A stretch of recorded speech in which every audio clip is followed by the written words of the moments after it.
will be coming in and setting the tone for this afternoon.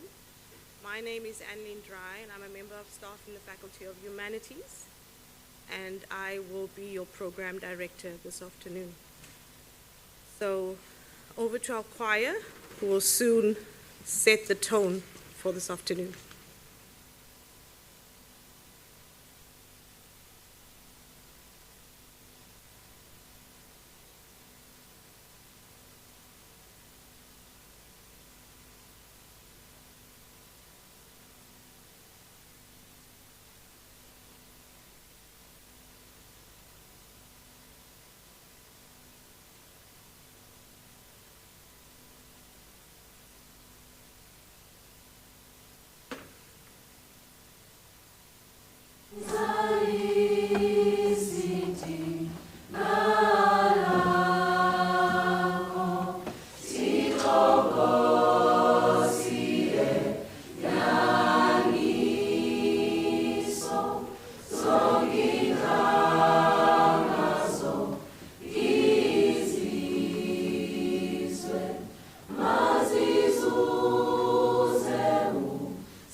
afternoon, esteemed guests. I will be your host this afternoon, and at this juncture, I would like to invite our DVC, Dr. Moeng, to come and open the ceremony and wish us well into our discussions and deliberations.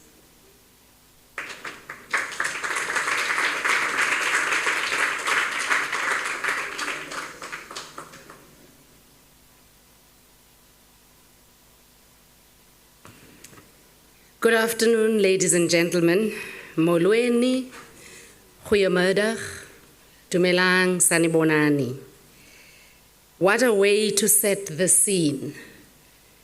Professor Dry said the choir was going to set the scene, and they aptly did that. Liza Lisidinga Lakho is a song that we should be singing every day, especially with what is happening around the world.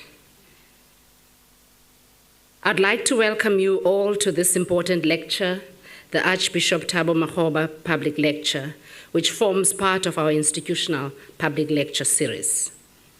I wish to acknowledge firstly the program directors, Professor Annelien Dry, as well as Zianda Mavovava, for the opportunity to share a few words as well as welcome you all to this important occasion on our university calendar.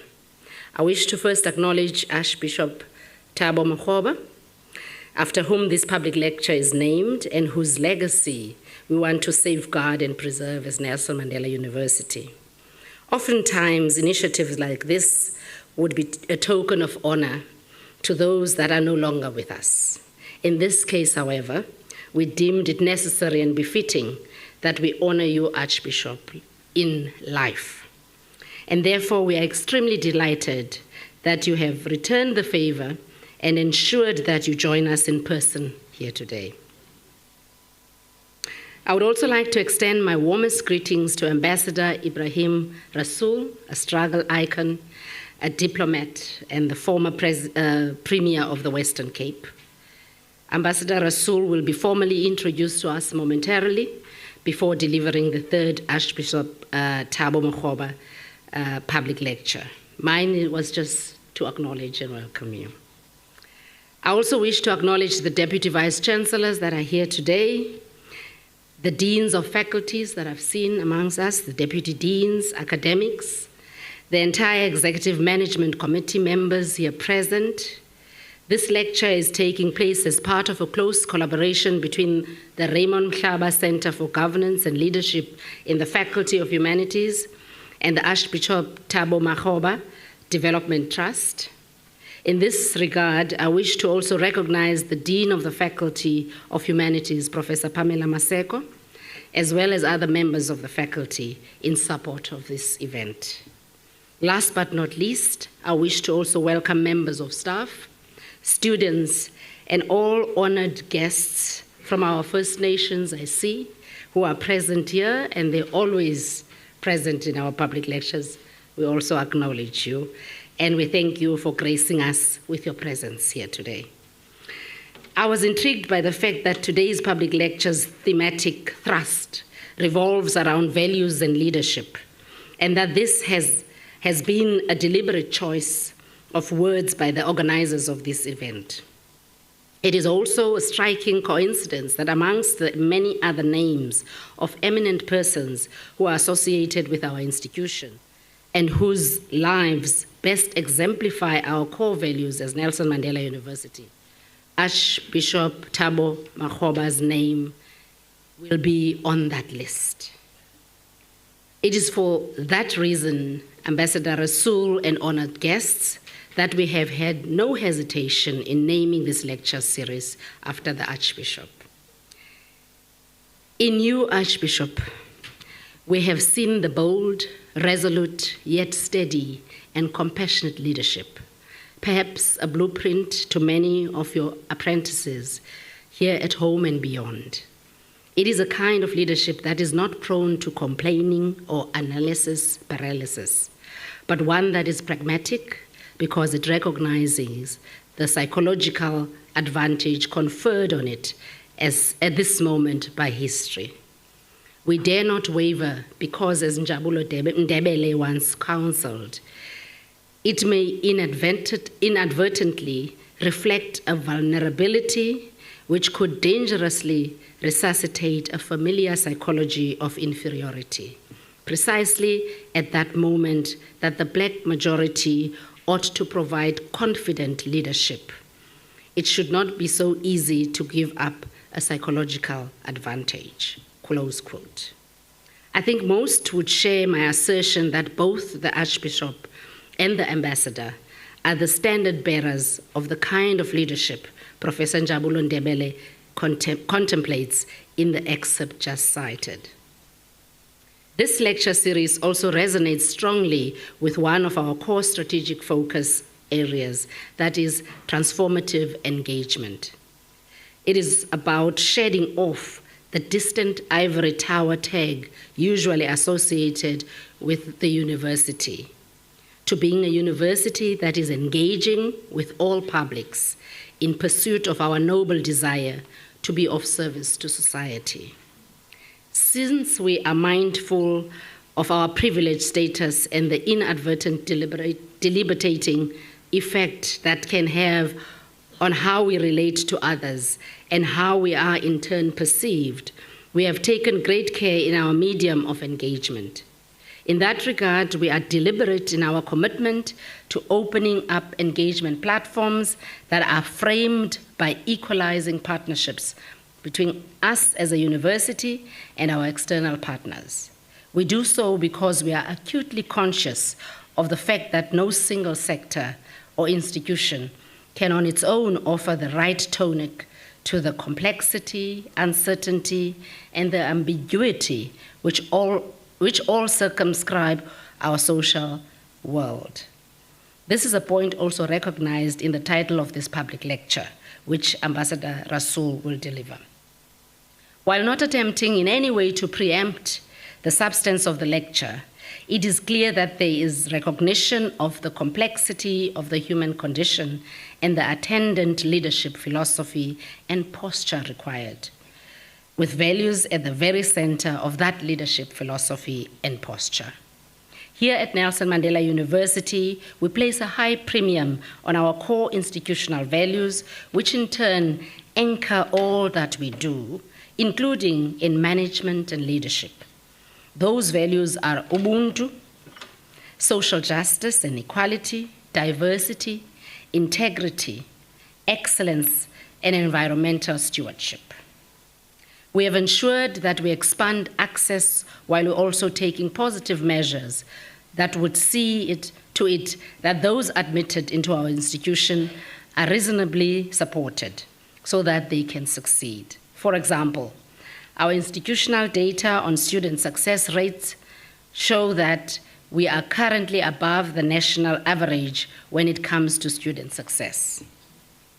This has not only ensured that we achieve our equity goal, rather it has also ensured that we are truly diverse. We are truly a diverse institution, and this has further tinged very positively our institutional culture and climate. As I conclude, I look forward to listening to our guest speaker, Ambassador Rasul, as well as to the spirited exchange which no doubt we shall have between our main contributors and the audience. After all, this is a platform where all ideas should be put to test. With those few words, I would like to say, you are all welcome, Namgelekile, welcome.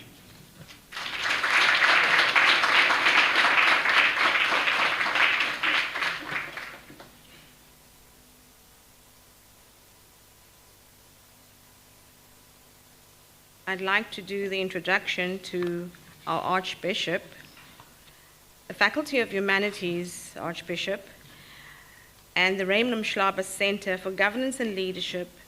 We are truly honored to host the third annual lecture. This year, our theme, Values-Based Leadership in Times of Volatility, Complexity, Uncertainty, and Ambiguity, 30 Years into Democracy.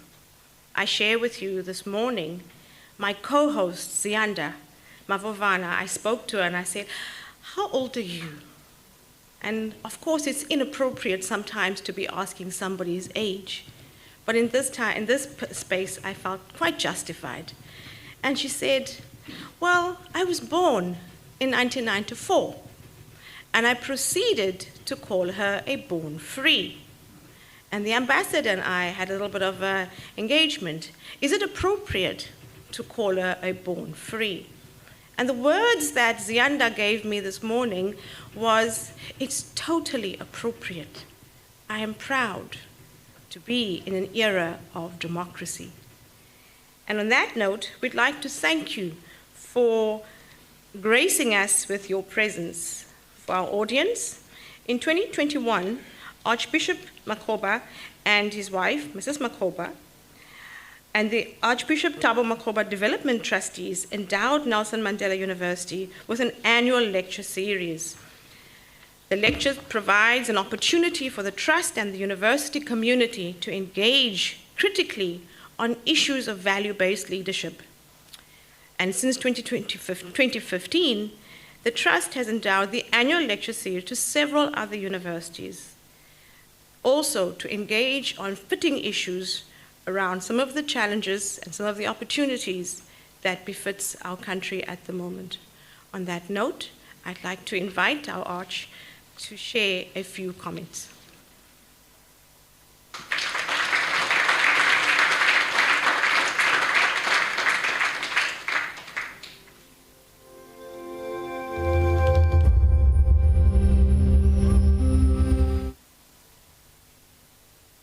Program directors, the Deputy Vice Chancellor, the deans, particularly Professor Maseko, our esteemed speaker,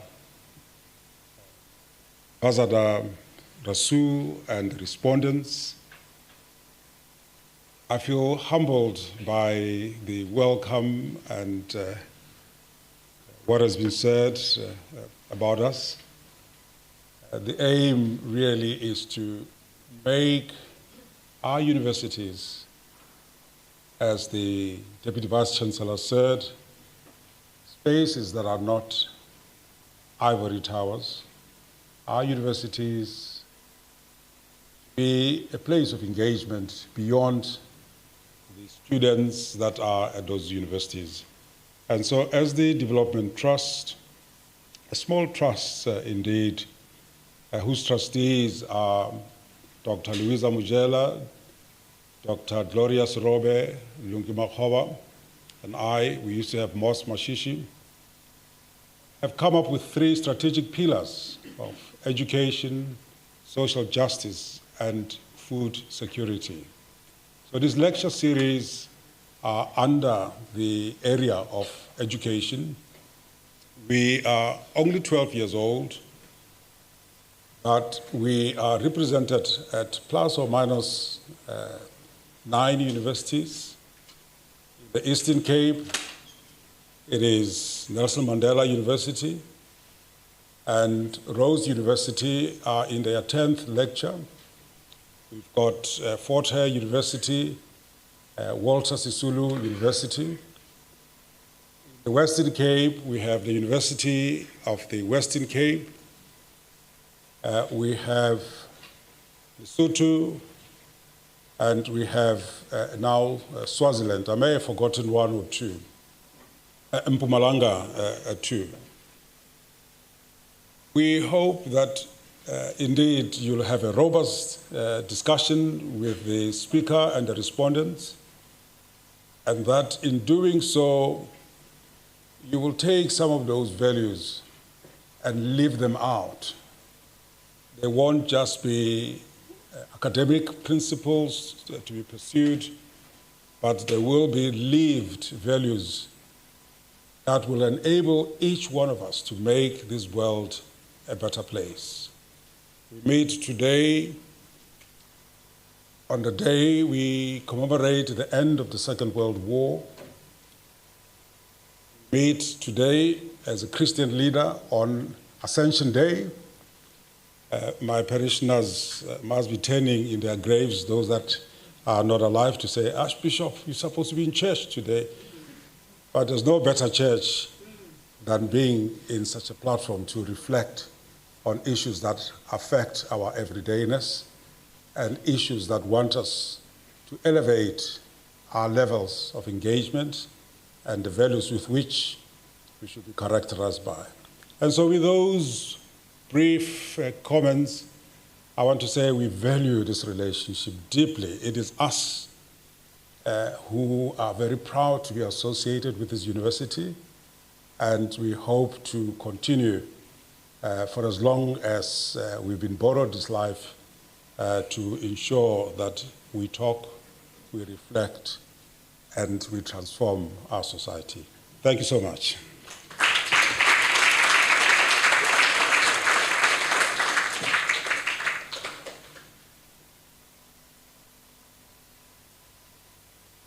And now for our moment of engagement with our ambassador. We had the privilege this morning of engaging our students in a masterclass with the ambassador. And I share brief notes. Ambassador Ebrahim Rasool was shaped by a lifelong commitment to justice and coexistence, and forged through participation and leadership in the apartheid struggle. More recently, he was a South African ambassador to the United States of America. Prior to that, his contributions have included being a member of Parliament in the National Assembly, Special Advisor to the State President of the Republic of South Africa, and Premier of the Western Cape Province. I'd like to request Ambassador Rasul kindly to join us at the podium, and may we all put our hands together to welcome him, please.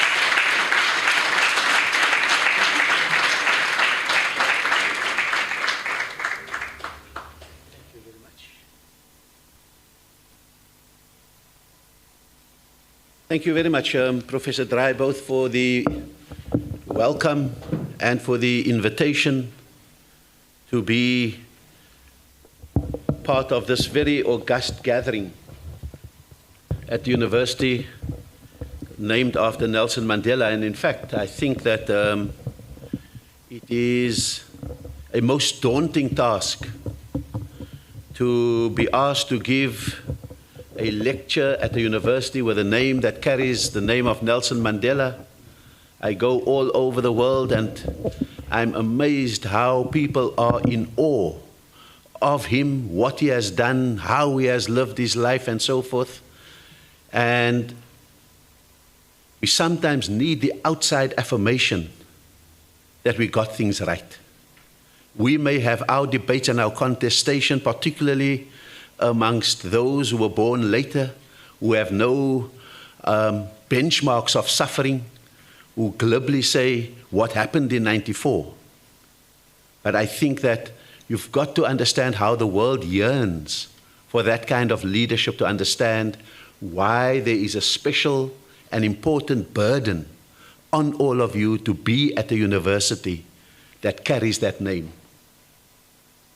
I think, Professor Dry, that the Center for Governance and Leadership carries another very special name, the name of Raymond Mhlaba, of whom we only sang songs while they were in prison. They were the ones that taught us that our suffering is nothing in comparison to the sacrifices they have made. And then to be invited by a center that carries that name, I think is an absolute privilege and a daunting task, because I think in the names alone, one speaks about the ethicality that was inherent in it, the integrity that was inherent in it, the values and strategy, the intellect and passion that was carried in those names themselves. So we did not sing for the personality. We sang for what it represented and what we strove for as our ambitions. And then this third annual lecture at this university carries another name, not only a name but a lineage, the name of Thabo Makgoba, the Archbishop of Cape Town, which is not just the metropolitan area governed by a certain party. It extends beyond the borders of even South Africa. Its impact has been immeasurable. Its leadership, when the political leadership were in prison, we went to the churches. We did not only borrow their leaders, we borrowed their hymns and gave it our own words. We borrowed their slogans and gave it our own words. We borrowed their refuges, their cathedrals and their churches, had our meetings in them because those were the inviolable spots of the struggle. And so many of us, whatever faith we were, had to enter a cathedral if we wanted to speak the truth, because those were the safe spaces of our communities. So I am absolutely honored, Archbishop, to be speaking to a lecture that carries your name. But this public lecture, and I can understand sometimes the self-doubt of a university. Are we an ivory tower? Are we only an ideas factory? Are we rooted in a community? And you've got to be all of that. But in today's world, we fight for intellectualism in the face of a pervading anti-intellectualism. The problems of extremism, the problems of populism, the problems of deprivation, the problems of brutality towards others who are more vulnerable than you, stem from the fact that we have stopped thinking, that we have stopped making sense of the world, we have stopped analyzing, we have stopped fighting the battle of ideas. And therefore, while a university must root itself in a community, there is a certain etherealism that it requires in order for it to sometimes stand above, and I'm borrowing a Tutuism, the hoi polloi, in order to make sense of the lived reality of our people. So we must never apologize for intellectualism because we miss intellectualism in its absence. When we dismiss people as clever blacks because they oppose you, it is anti-intellectual. Because then we take the next steps, having dismissed them, that we refuse to think and to consider the concerns that they carry with them. So I thought that I wanted, in honor of the topic that is on the board, I wanted to see if we can resuscitate something that I think has become a cliche, sometimes a marketing tool, sometimes a throwaway, sometimes a sop to our credibility. That notion of Ubuntu. I think it's in danger of losing meaning because everyone uses it for their own purposes. And to see whether that could become a glue for a fractured nation and a fractured world. Because we are globally and nationally in a state of fragility. We don't have the glue that held us together historically. Sometimes it was the glue of necessity. We needed each other in the face of a brutal machine that brutalized and dehumanized us.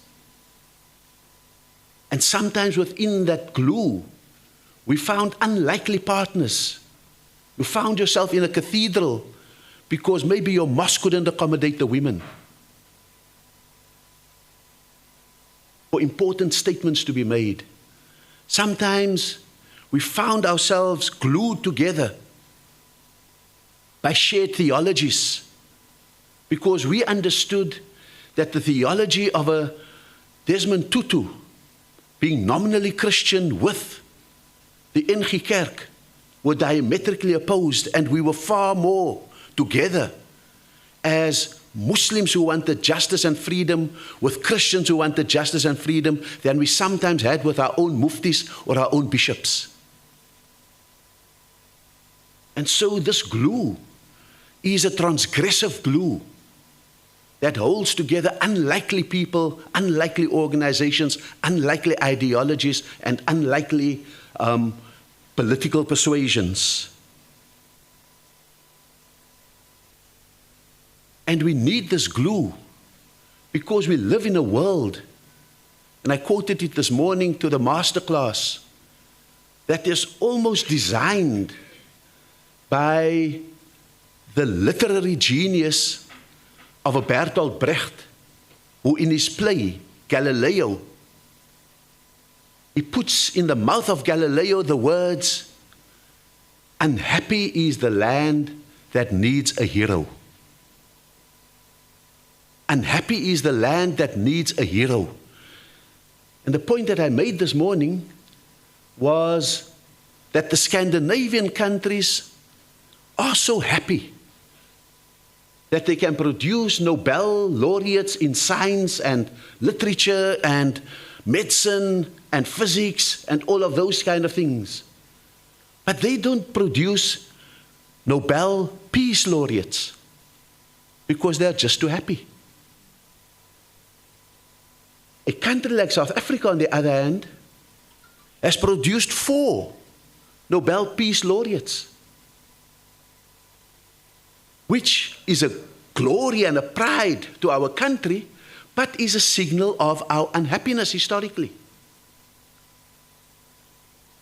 And so, for those of you who are young, don't be daunted by the unhappiness that you are surrounded by, that resides in our poverty, that resides in the violence, that resides in... We don't say glorify in it. But what we are saying is that very few people are called to rise to service in the face of this unhappiness. This isn't the time to blame and complain. This is the time to rise and shine. Because it calls out for heroism. It calls out for agency. And it calls out for you to be the best that you can be. And so, but the heroism doesn't come from imitating others. It's by finding your authentic self. So Chief Luthuli, the first Nobel Peace Laureate, he did the counter-instinctive. At the moment when apartheid was being inscribed in every law and in every facet and every institution of life, hospitals were being segregated, schools were being segregated, syllabi were being segregated, healthcare was being segregated, what you could get, what you couldn't get. The perfection of division, the perfection of oppression and discrimination was being done. And Chief Luthuli presides over a counter-instinctive moment in which the Freedom Charter says, South Africa belongs to all who live in it, black and white. That inclusive spirit, despite the brutal suppression that was happening, heroism resides in that counter-instinctive, not being the slave of your anger, but being the master thereof. And being able to do the counter-instinctive when everyone expects revenge. In much the same way that the Archbishop Desmond Tutu, the second Nobel Peace Laureate of South Africa, he could have been a populist. He could have been a pacifist. But he perfected. And we don't know how valuable it is until you go to the oppressed areas of the world who's looking for a way to stand for justice. Here we have an example of an archbishop who perfected what I've termed militant nonviolence. You see, nonviolence sounds passive in the face of injustice. But what he taught us, what the leader of the Defiance Campaign, Nelson Mandela, the first volunteer, taught us, was how to put nonviolence on steroids, that it makes the foundations of the oppressors tremble. And there will always be a balance of power deficit between the oppressed and the oppressor. Last week I sat with 20 Palestinian leaders outside of Pretoria, wanting to know, what do they do with their despair? What do they do with their anger? What do they do with their frustration? And when we quoted this to them about the militant nonviolence, we said, you don't take on your oppressor on their terms. They are inviting you to their terrain of strength, which is the military. You've got to pull them to your terrain of strength, which is in the moral sphere. Because you will always win in the moral sphere, you will always lose in the military sphere. That's the lesson that South Africa teaches the world.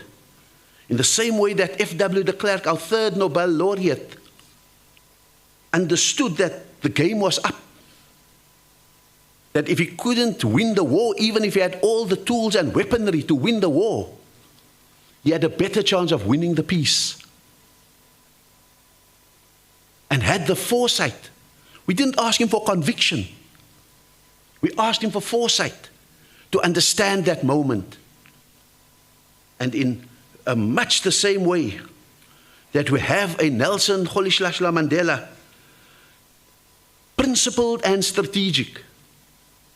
Because sometimes we make opposites of those two things. That someone who's principled is often unstrategic, and someone who is strategic is often deemed unprincipled.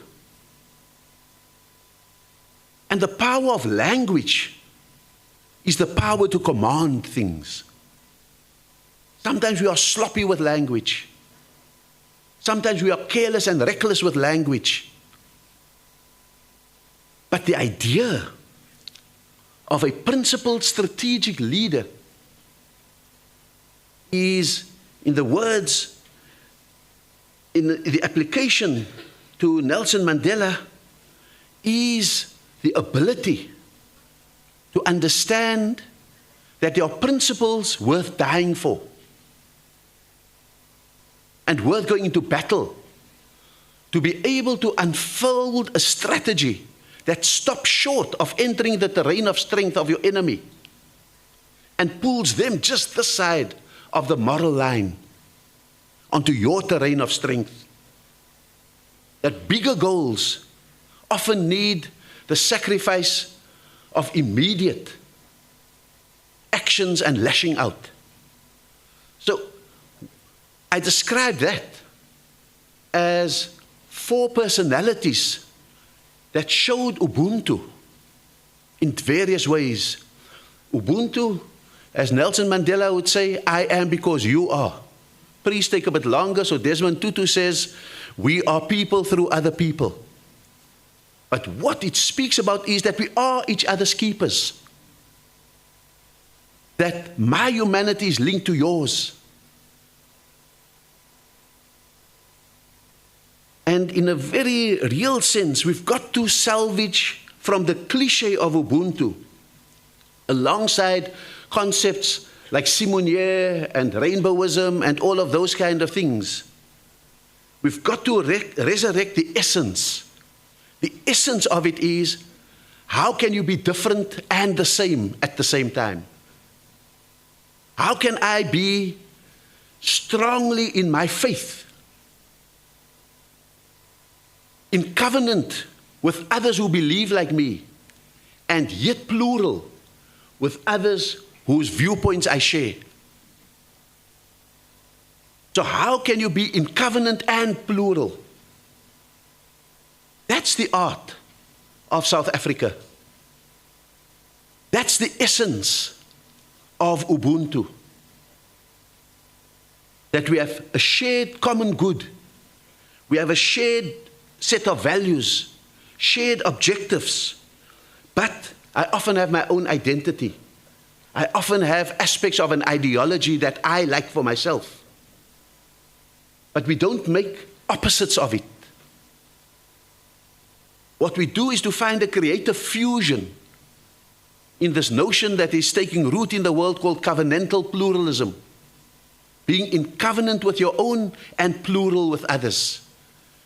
And when I speak to that conference on covenantal pluralism, I said, we actually had the formula in the notion of Ubuntu, an ancient African philosophy that is in danger of becoming a cliche.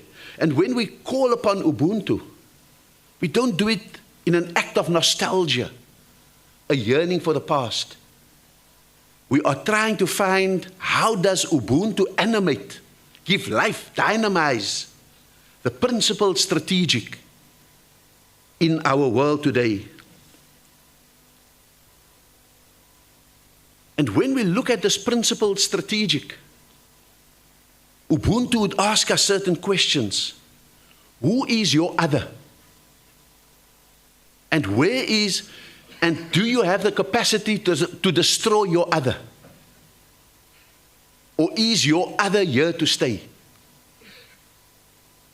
We realized in the 1950s already that our other had no backward base to go to in Portugal, in Britain, in Holland, and all of those, that our other was here to stay. The left amongst us sophisticated that into a theory of colonialism of a special type. But what it meant was that our white community had nowhere else to go, and therefore from that moment of the writing of the Freedom Charter, we planned how to coexist. The Middle East, the planning may be, how do I get rid of you? The penny doesn't drop that the other is here to stay. And that makes of a struggle intractable, irresolvable. But that's the wisdom that South Africa has, that gets lost in our anti-intellectualism. We forget our own intellectual tools. Ubuntu asked the question, if the other is here to stay and you've got to coexist, what does that mean about the consistency of means and ends? Can you have as an end goal non-racialism and then mobilize race? Can you have as an end goal peace, but be wantonly violent? You see, your means will often defy your ends, and that will constitute whether you are trusted. And so the consistency of ends and means become a very important way in which we move forward. Ubuntu is essentially a tool of soft power in our toolbox, but it has a hard edge. It's not a namby-pamby philosophy in which we forgive everyone. You earn your redemption through being part of restoration. You earn your reconciliation through disclosure of the truth. And so, but very importantly, the rabbis ask, what is the intersection between justice and peace? That's a holy grail that we are seeking. There are some who are very much just justice, justice, justice. But the absolute pursuit of justice, because it is so elusive, means that you are perpetually out of peace. And the too easy pursuit of peace at all costs means that you coexist with injustice. The idea is not to choose one or the other. The idea is to find the intersection. What is that sweet spot in which there is sufficient justice to make people's lives livable, and there is sufficient peace to think your way through? You're not at the coalface of the battle all the time, to think your way out of trouble. And that is what South Africa has discovered out of our Ubuntu, is the zone of reconciliation. I invoke these notions because I tell you, My dear brothers and sisters, comrades and friends, lecturers and students, the community here, the world needs a whole South Africa again. The world needs South Africa to be on top form again. The world needs South Africa to exit its slump, to exit its abdication.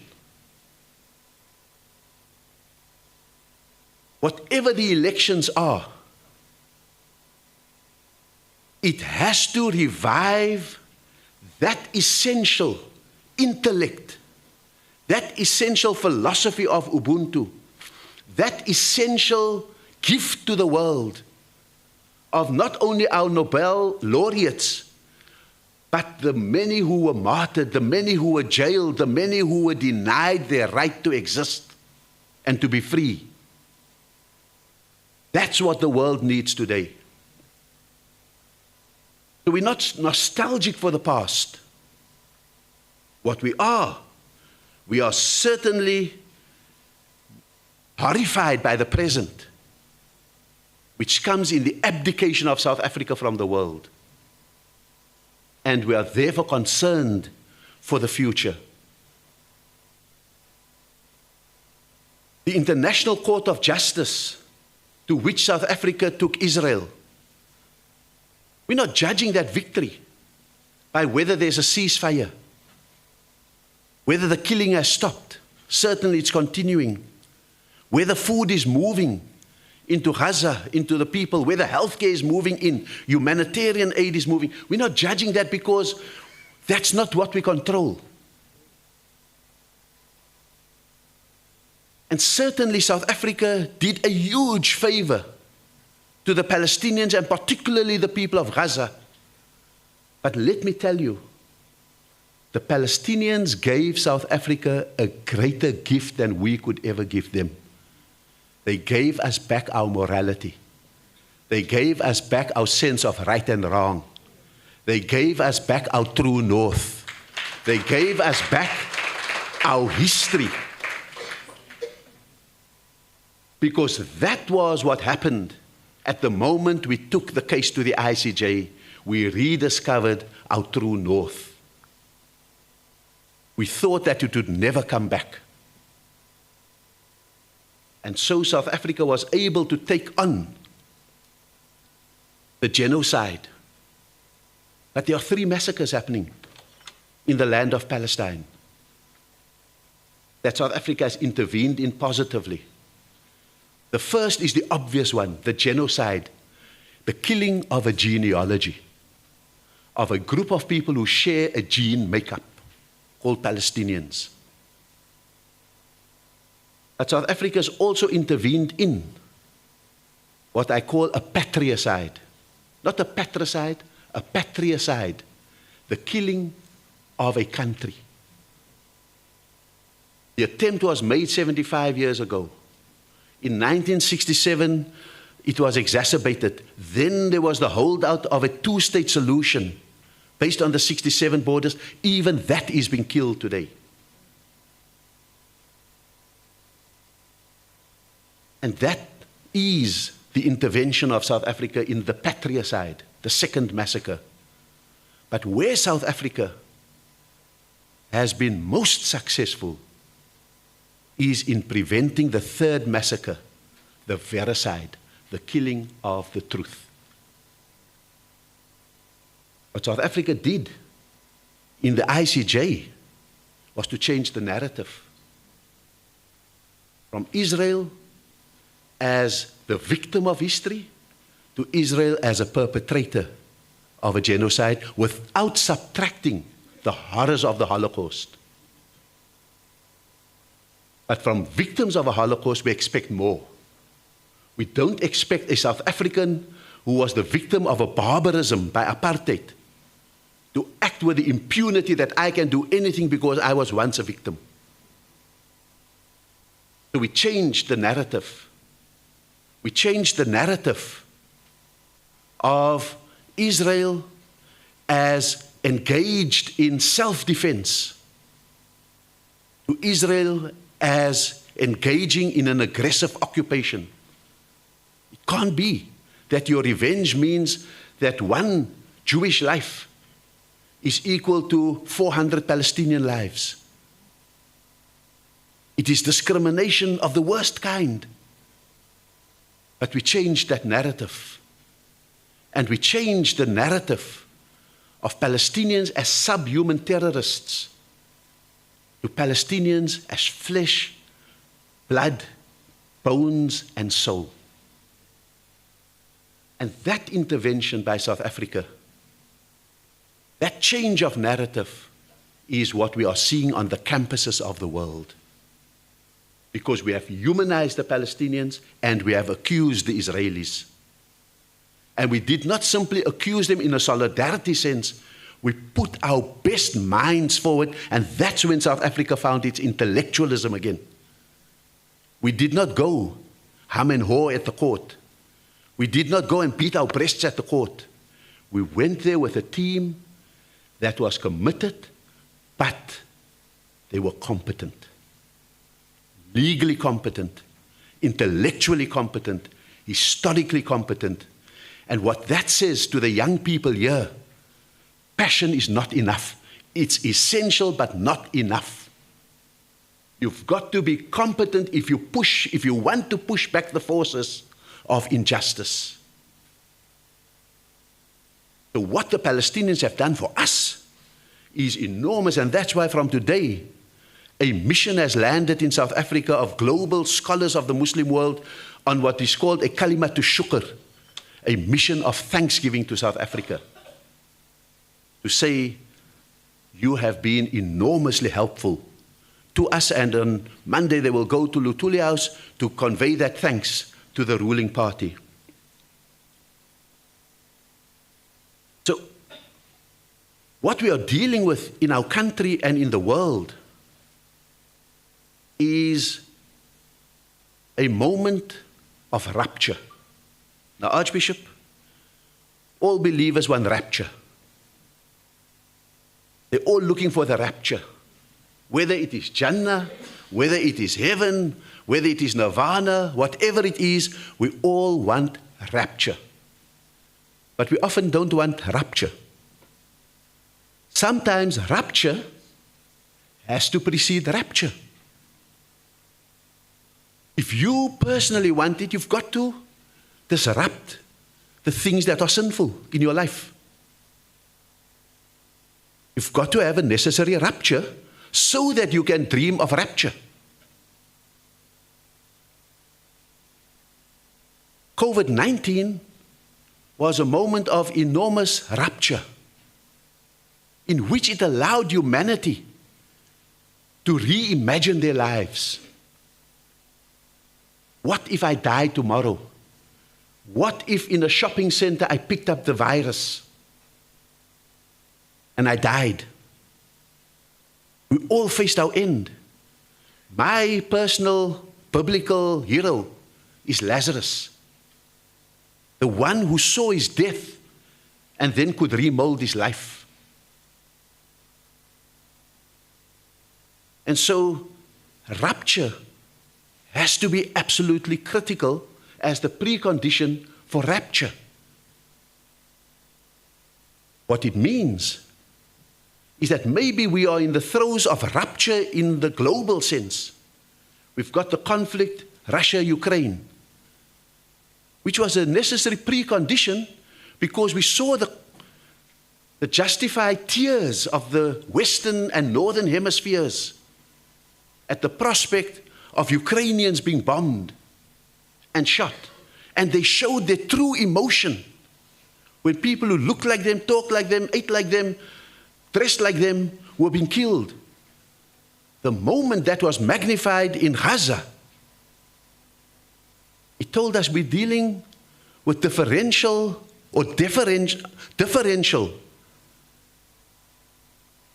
definitions of humanity. That the browner skins don't always matter. See, that's the irony of history. It throws you a Ukrainian war, and you see the world on the soccer stadiums with the flag standing up, having pauses. And you then see the brown deaths, massacres, desecration, destruction, and Palestinian flags are outlawed. The point that I'm making is that maybe all of this distemper, Trumpism in the West, the world will go through 64 elections this year. Maybe that's part of the rupture that the world is going through. But if the world is going to emerge out of this rupture with rapture, South Africa needs to be on its A game. South Africa needs to have good leadership. And for South Africa to have good leadership, there's no way that the ruling party, the African National Congress, can avoid its own rupture. For too long, the ANC has been trying to avoid its internal rupture, keeping the comrades close. No, he's a struggle hero, let's keep him with us. No, how can we send this one to jail? He's been in the jail already during apartheid.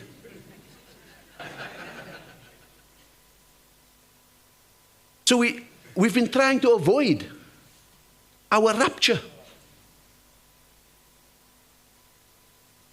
And if we continue to avoid it, there can't be an expectation of rapture on the 29th of May. Because ordinary people need to see the sign that you are prepared to rupture yourself for the truth and for values, for you to deserve the rapture that will come. And so we've seen signs of a rupture. The VBS crowd, amputated, running around in red. The Vrede Farm crowd, amputated, doing their own party. The high priest, amputated, MKP. Whether that will be too little too late is another matter, but at least it coincides with this gift that the Palestinians gave us to rediscover our true north. And so we need to be able to understand the relationship between rupture and rapture and have courage to deal and to prosecute the rupture as the precondition for the rapture. But we live in the uncertain times that is described in the topic. The Canadian-born American economist Professor J.K. Galbraith once said, the more uncertain people are, the more dogmatic they become. It's an irony. The natural thing would be to say that if I'm uncertain, I say I don't know. But we live in a world, Archbishop, you have it in the Anglican Church, we certainly have it in the Muslim community. Every ideology, every theology, every philosophy has its dogmatism. This idea that when I'm uncertain, I retreat into a few truths that I can hold on to. Often those truths are not values. They are opinions. They are soothsaying stuff. So some in the political contestation will tell us that the enemy are the immigrants. And we hold on to that truth without examining the foundations of it. Some will insist now that it is whites who are the enemy. And we hold on to that truth and we build a whole politics around it. So this idea of the more uncertain people are, the more dogmatic they become, is an absolutely important one, because that is the precondition for populism, and populism is the precondition for extremism. And you see, the anti-intellectualism in that is that extremism and populism, it labels because it can't debate. It dies for a cause because it can't live its cause. And it kills for its cause because it can't embrace what is different. You've got to destroy the one that you differ with. And so we live in a vortex at local levels, at national levels, at continental levels, at global levels. We live in a vortex of competing extremism or extremisms. You see, there's an obvious extremism that sometimes dresses with a long Muslim outfit and a scarf around, and sometimes has a suicide vest around it, or AK-47, and they do spectacular things in the name of Islam and Muslims. That's the obvious extremism that hides in the mountains of Afghanistan, in the deserts of Syria, and in the nooks and crannies of Iraq. The obvious extremism. But there's also a mainstreamed extremism. This mainstream extremism sometimes sits in the White House. Number 10 Downing Street. It's got 30% of the French Parliament. It even has 10% of the Scandinavian parliaments. It's threatening for governance. It governs Hungary. It's the opposition in Italy. This is mainstreamed extremism. But we can't call them extremism, so we call them populists. Because that sounds a bit more respectable. But wear a Muslim scarf, there's not a sense of aggrieved populists. There's a sense of extreme terrorists. So, and I raise these things because we, as South Africans, have had all the reason to be extremists, but our better angels kept on intervening. When we wanted to kill Impimpis, Desmond Tutu got between the Impimpi and his alleged, his supposed killers. Our better angels were always on hand. But in the absence of a dignified, strong, vocal, moral, ethical South Africa, the devils are loose in the world. And the world is asking, where is South Africa? And so,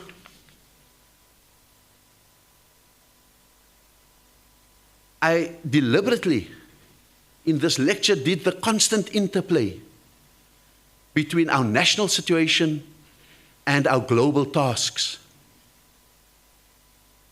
to remind all of us that we need to be able to get back to what we are good at. South Africa abdicates, Africa falls into coup d'etats again. Not because we are great and we have a great army, but what South Africa has discovered is the power of soft power, the power of example, the power of having done all of those things. And so, I want to say that that's the mandate that we need to give anyone who wants to govern after the 29th of May. Once you have your true north right again, Nelson Mandela did not inherit a state that was cash flushed. If anything, he discovered the debt levels. He did not inherit an infrastructure that went everywhere. We had to make a strategic decision based on the promise that we want to have 5 million electricity connections, whether we use the maintenance money for our power stations to maintain those power stations, or whether we borrow from that to put it in transmission lines to get it to all the poor. We chose to put it to all the poor. It's a pity that the subsequent president stole the savings from Gear, that we couldn't put it back into the maintenance budget. And so the problem is then that we're now sitting with faulty, unmaintained power stations that break from time to time and take 2,000 megawatts off the grid 5,000 megawatts at its extreme. But those are the critical choices we had to make. And the reason I raise this, we had to transform a health system with a declining budget and make sure that we turn the pyramid in the Western Cape at least around, because we had a pyramid standing on a narrow ledge of primary health care and a wide base on top of 3-4 tertiary hospitals that took up 70% of the budget. We had to turn that around with a declining budget. We had to make choices about all of those kind of things. So what I'm saying is, 1994, we did not have all that we needed. But one, the leadership was trusted. We didn't believe that Nelson Mandela was corrupt because he gave half of his salary away. We thought that Thabo Mbeki was eccentric, but we never thought he was greedy. We thought Kgalema Motlanthe could be a bit more decisive, but we always knew he was decent.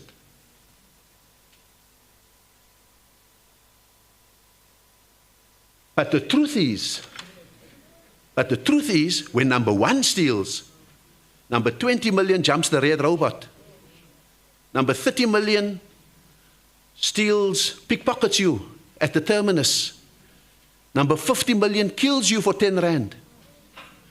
Because the absence of decency, morality, and ethicality is impunity, leads to impunity.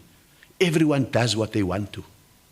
So why are we surprised that immigrants come into the country, see us all doing our own thing, and say, oh no, I'll follow them. But then we want to say, these guys rush the red robot, they open up any store in any place without licenses. The problem is not who breaks the law. The problem is that no one enforces the law. If we apply the law equally, we will be able to deal with any transgressor with equanimity. We don't need money for it, we need trust. We need patience. And the only thing that sometimes stands between us and complete descent into chaos is the fact that every month 23 million South Africans go to SASSA and keep the wolves from the door. That every day when students go to school, there are no-fee schools and there are hospitals that look after them, that there's 6 kiloliters of water and so forth. That's the one reason why the 2021 June-July riots in KZN never took off. Because that was the bulwark against people expressing their anger across the country. And so I end by saying that we need South Africa to be good again. We need to revive our values and our ethics and our integrity. We need to build the trust deficit again between ourselves as leaders and our people. And we need all of you not only to vote, but to say what you want from your vote, so that we don't see it as simply a mandate for a manifesto that is too long to read. But it must be a simple mandate for decency, morality, ethicality, and integrity to return to government, and for leaders who can live by it and stand by it. Thank you very much.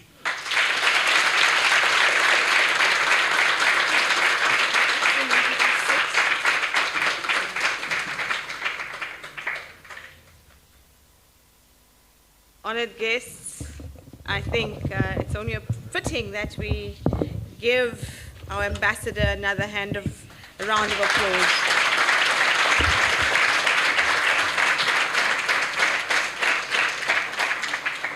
I think what resonated for me was the world needs a whole South Africa. And what are our intellectual and ethical tools to allow us to rise again? So while you ponder your questions, I am going to invite my co-host and the respondents to come and join. And for every argument and for every engagement, there is another and or other, as our ambassador has just mentioned. It's how we allow the other to coexist and how we engage intellectually with the other. So I invite my co-host, who is also a master's student in the Department of Public Management and Leadership, Zianda, to come and introduce our respondents to what our ambassador has offered. Good evening, everyone. Thank you, Prof, for the introduction. I also have the privilege of introducing our respondents today. Ms. Neela Hussein grew up in East London and was an activist in her school days, working within the student, youth, civic, and trade union organizations. She was a representative in One City Talks in Gqeberha and a delegate to the local government negotiating forum. Neela served as advisor in CODESA in the working group on constitutional principles and constitution-making body and processes. She also served as member of the inaugural provincial legislature of the Eastern Cape and served as MEC for Education, Sports, Arts and Culture and Deputy Chief Whip. She retired after 3 terms. She was board member of Brand South Africa for 1 term. Neela lives in Gqeberha with her 3 children. Our second respondent today is Dr. Thando Khulashe. Dr. Thando Khulashe is a senior lecturer at the Faculty of Humanities Department of Public Management and Leadership at Nelson Mandela University. He holds a Doctor of Public Administration from the University of Fort Hare. His research niche areas include public policy, local government administration, and organization development. He serves in the South African Association of Public Administration and Management of the Eastern Cape, chapter executive, as well as an associate editor for the Journal of Local Government Research and Innovation. I welcome you today.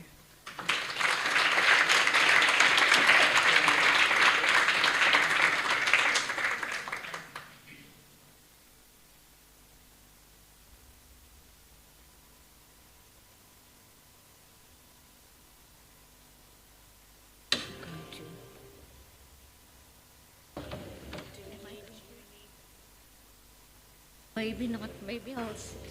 Would you like to sit? Or?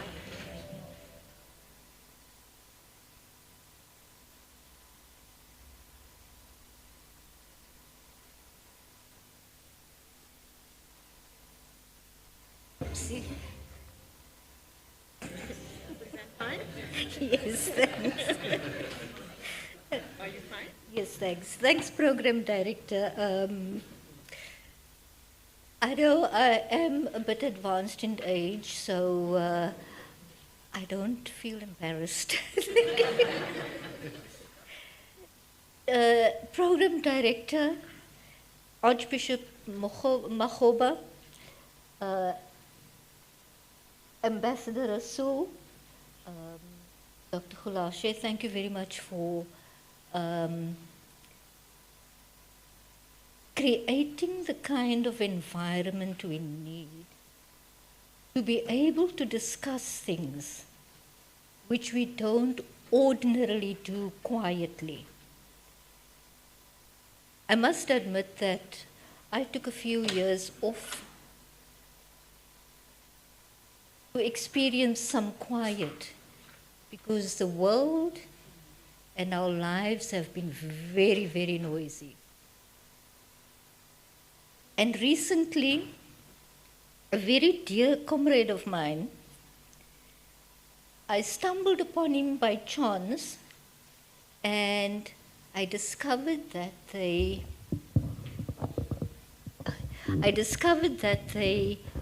were very actively engaged in conserving our legacy, especially for this part of the world. A world in which we found the kinds of people who gave everything, not for themselves, but for the communities that they lived in. One of the anniversaries that we celebrated on the 8th of May was the disappearance of the PEPCO 3. And I'm saying that we don't want to preserve their legacy. We want to conserve their legacy. And this is because we understand and approach the legacy of the lives we lived in the past so that it goes through the natural processes of growing, adapting to the environment, and contributing as we should in our social lives. And also to recognize that we have a moral duty to honor those things which made it possible for us to be here. Sometimes when my mother used to get tired of me asking all these questions about our daily religious discussions, she would always say in Gujarati, eto badu Bhagwan ne api mukwano, which means, give all of that to God, don't ask me, But it's beyond that. Because we live here, we might believe that each of us carry the divine within us. But we live here. And the freedom we've been given to live is not to live in a vacuum. It's not to live an individual life. And the people we honor in this part of the world, people like Kalkauli Godolozi, Sipho Hashe, Spiwom Timkulu, Champion Galela, Topsy Madaka, and even the fact that Steve Bantubiko died in this area, in this very town. We honor them because they built the foundations for us to make these tentative steps into building a new society based on a completely human and humanistic set of values. We cannot rubbish those foundations, not only because people died for it, but people continue to carry the scars of the destructiveness that we were subject to. And I think it's important to raise, even when we, I enjoy elections. The elections period for me is fun, But even though we are, engaged in elections, it's a time for us to also remember that while we enjoy the things that make us dance, make us sing, we also need to value the freedom we have to do that and use our skills and our creativity to expand the scope of enjoyment. The heroes we honor in our city and in our region are also the kinds of heroes who make us recall what Steve Biko raised, that the difference between race and racism is that when we recognize race, we recognize that in divided and oppressed societies, race matters. That it is because we were subjected to being stripped of our identity. We were subjected to our culture being distorted, to its development being arrested, that we have the responsibility to, now that we have this kind of environment, recognize those things which made us communities. And those people, all the people, without any distinction, every single people who we honor, living or deceased, we honor them because in all ancient communities, they were built on close personal relationships. They were built on close personal relationships, and we need to rebuild that. The fact that, the tool of the consumer boycott was cultivated here. It wasn't an act of brilliance, intellectual genius. It was because those people, given the responsibility to lead, had that close relationship with the people that they lived with. They were able to connect with the things that meant something to them. It either meant that it would make their life better, or that it hindered them in living the life that they wanted to. And it is out of that kind of connection that they came up with the most potent tools of resistance. Because they resisted the denuding of our humanity. And this is what we need to reestablish. Because without us honoring that common humanity in us, we cannot then give true meaning to the preamble in the Constitution even. When we say South Africa belongs to all who live in it, what do we mean? How do we recognize each other? Why do we want to join hands? Why should we join hands?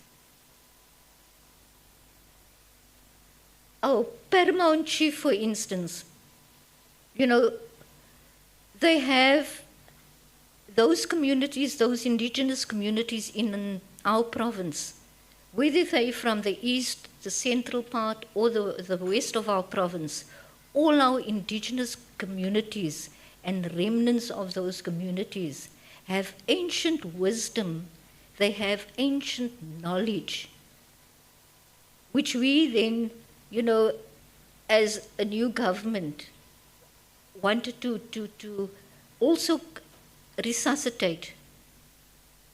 Because, the indigenous knowledge we have in this area is so rich.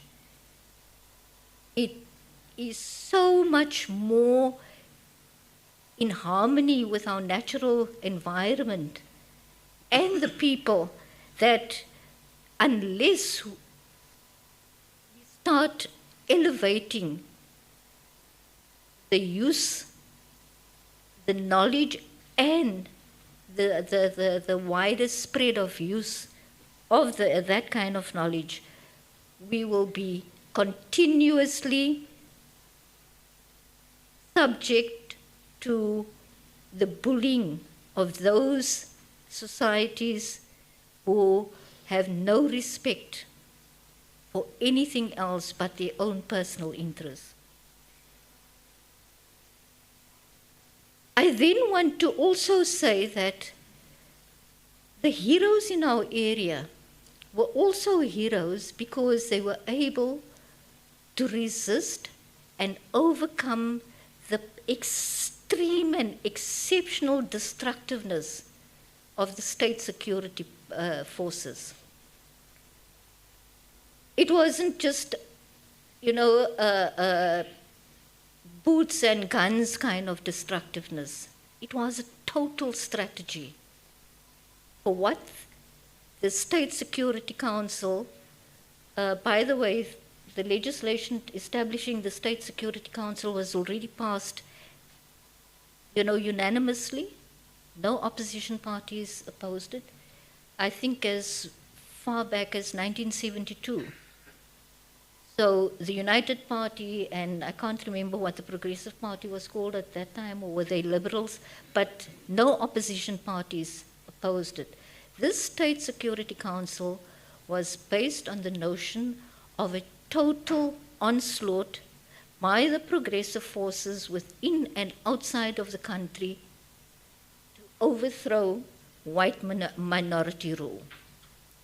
It led to a complete overhaul of the systems and institutions of state. Every single institution of state, even those which we regard as service institutions, were militarized.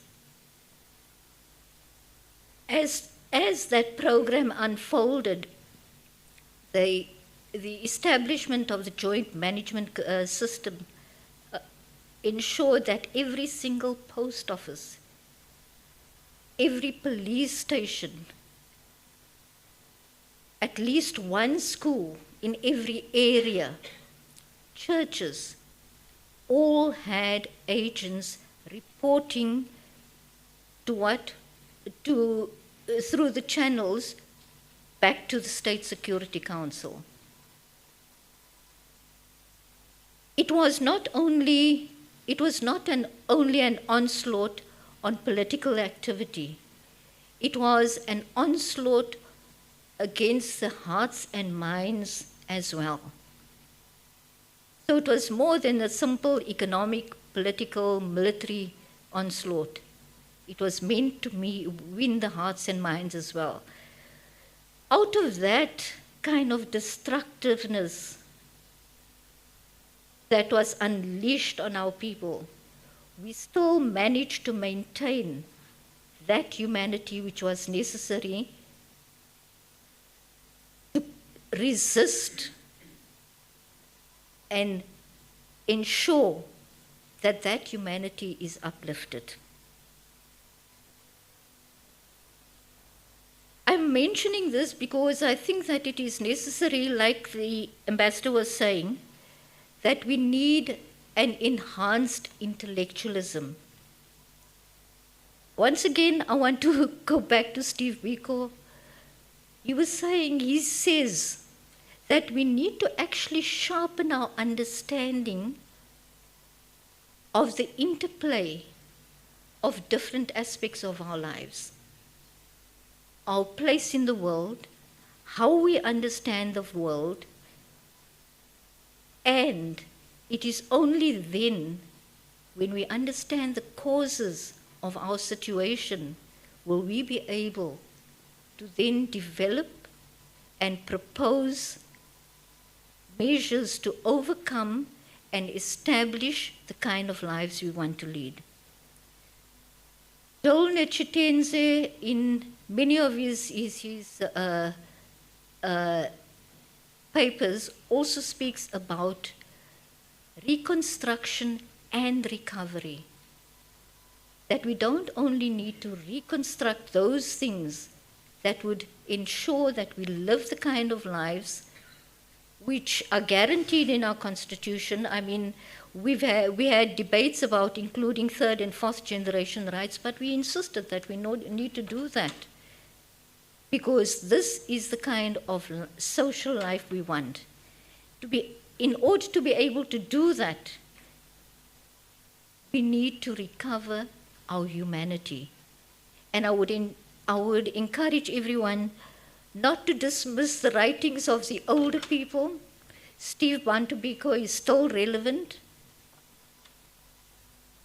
Marx and Lenin are still relevant.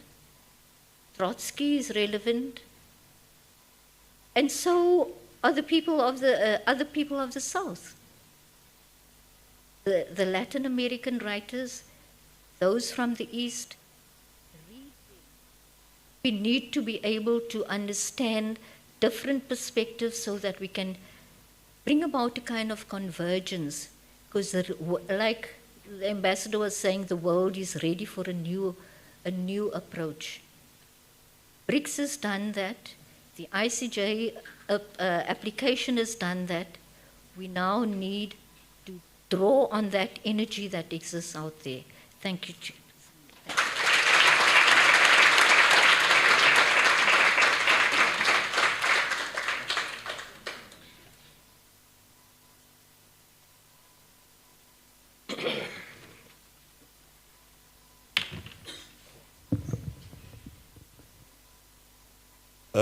Good evening, colleagues. Our DVC, Dr. Muki, leadership of the university, management, Usingaye, Utatu, Archbishop Makgoba, sorry, ambassador, and our first respondent, Ms. Hussein. Members of the Khoisan community and leadership, colleagues, so that I don't, break protocol, let me just observe it and welcome everyone, okay?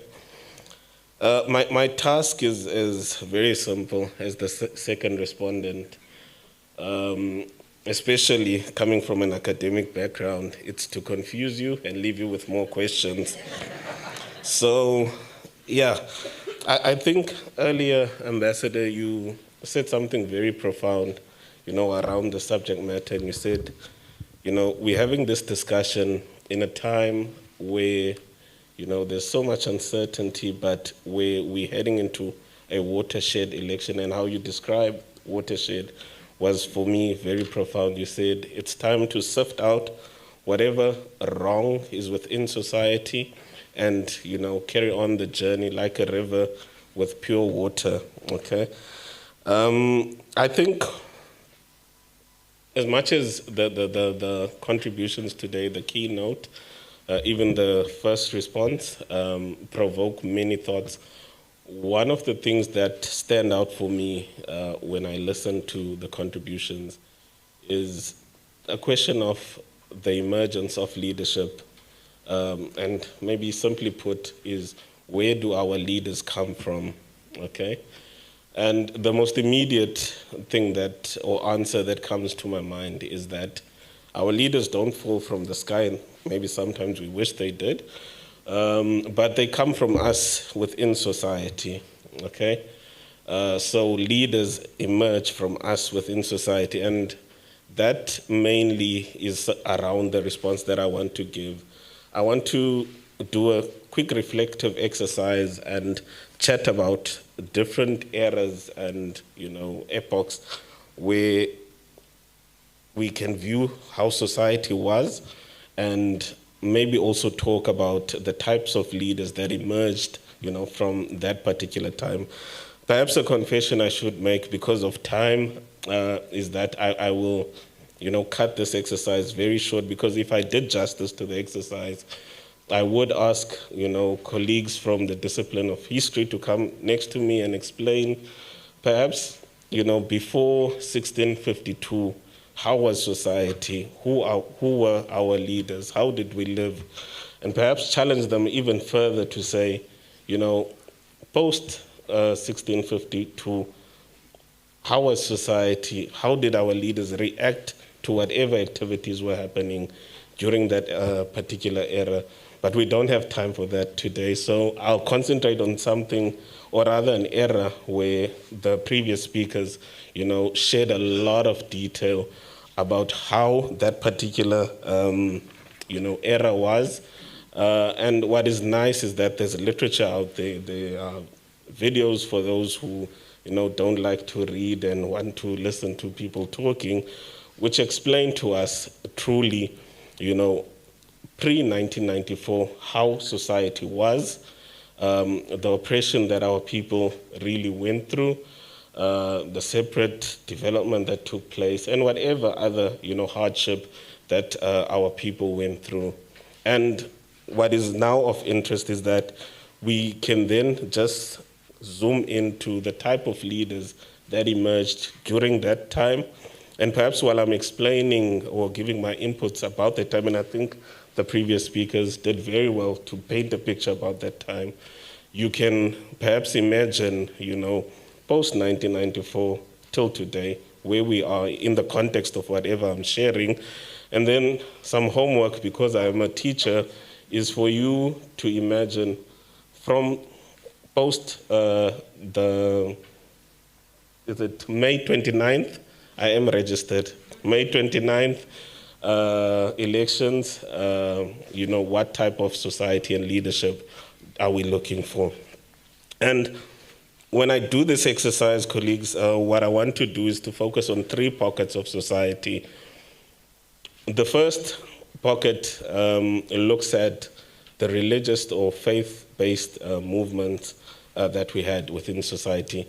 I think Ambassador again and Ms. Hussein shared a lot about that particular pocket, that it was not only, the guardians or a moral compass of what is good and bad within society, but they literally had a vested interest in liberating the people. I used to hear stories of how, preachers, preachers and pastors used to encrypt messages within their sermons so that they make sure that, the message from the leadership gets to, the masses so that people can know what is happening at that time. And that, to me, demonstrates an interest, of leadership during that time to better the lives of the people. As I said, you can imagine for yourself what is happening post-1994. Then another pocket I want to look at is business, or what we term to be the township economy, okay?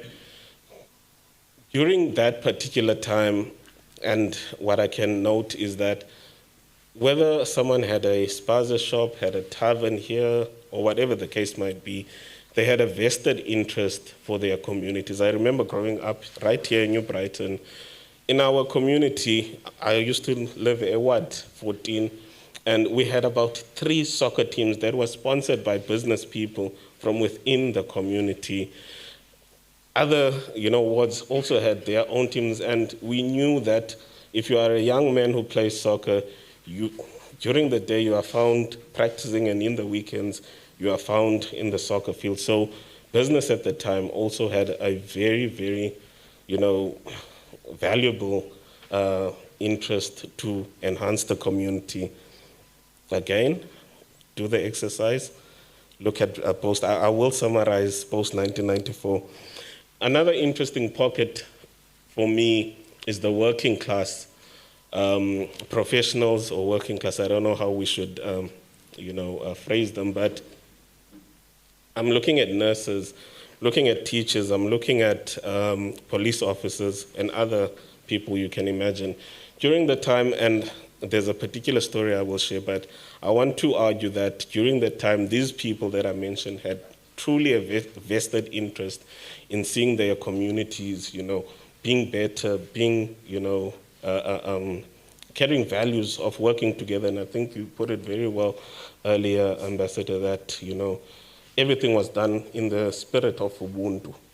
Now, my grandmother was a nurse. She was known as Uswiti Pai for some reason, I don't know.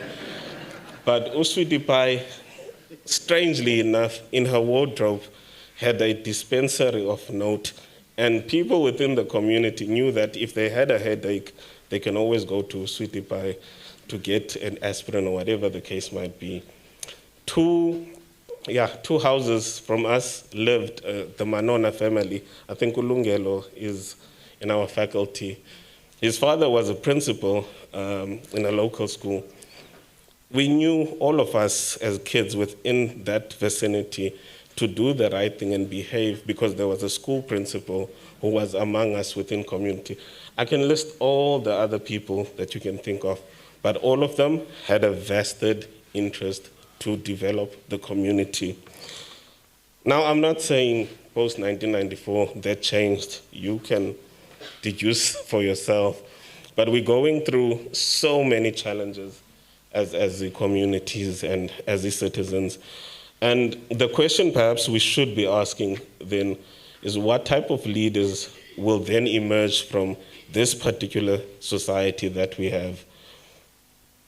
I won't mention the challenges happening in the first pocket of the religious and faith-based communities. I think we all know, we see, pastors being in the news for all the wrong things daily. We see people, even if you go down, what is this? CBD, you see a mushrooming of, churches, and so not to say they are wrong or right, but yeah, you can judge for yourself, but there seems to be a mushrooming of, people who term themselves as religious leaders. Whether they have a vested interest to, develop our communities, I'm not too sure. Business, I know, Ambassador, earlier in the masterclass you talked about this. I won't really put a face to the township economy right now, but you can ask yourself, do they have a vested interest, the people who own the township economy, to develop, the townships that they operate in and make money in? I don't see soccer teams anymore where I used to grow up. I see people doing the wrong thing. Not to say you need to blame the business communities, but I'm just making a comparison from the time that we come from. And of course, the nurses and everyone else are also facing their own challenges. Now, in closing, post the 29th, I cannot prescribe to anyone what type of society should we imagine. Everyone has their own imagination. But I do want to argue that we had leaders in the past who emerged through hardship. Leaders are emerging even currently within this current epoch that we are facing, young and old, whatever the case might be. But I do want to argue that, that gap between society and leaders needs to be closed a little more. And for us to close those gaps, we need, by all means, to have conversations that make us uncomfortable. If we don't talk about things that make us uncomfortable, we can never again develop those value systems that in the past brought us through the hardest times. Okay? So, in other words, I'm also saying to the leaders that emerged in the past, don't feel offended when the leaders that are emerging are asking you difficult questions. It's not that they're trying to be funny or anything, but they want to learn so that they plan a better future for everyone. In closing, you said something very, very profound, and which gives me hope. You said Palestine literally did us a favor. It reminded us who we are. We are a country of opportunity. We are a country of so many things. And it's instances like those that we support countries that, are oppressed and are going through hardship that gives some of us hope that there is a small fiber of hope that we might get through all of this. And yeah, I hope my small contribution, colleagues, matters, and we can have conversations later. Thank you.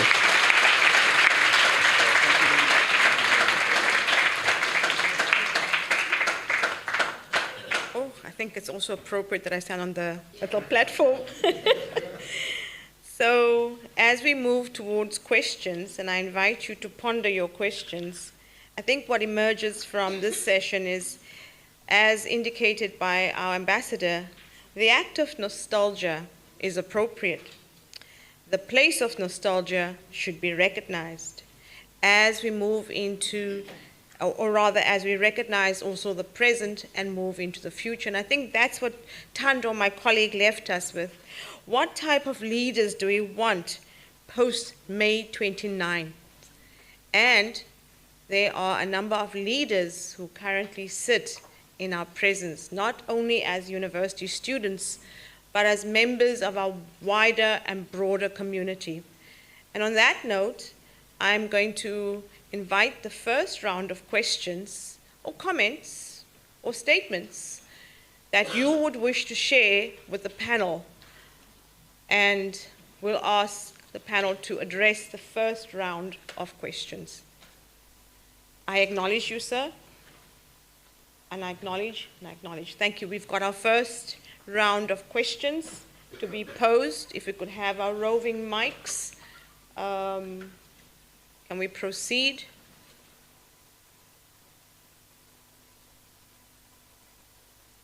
You are welcome. The roving mic is coming, and we've got 2 questions here. I see you. I acknowledge you.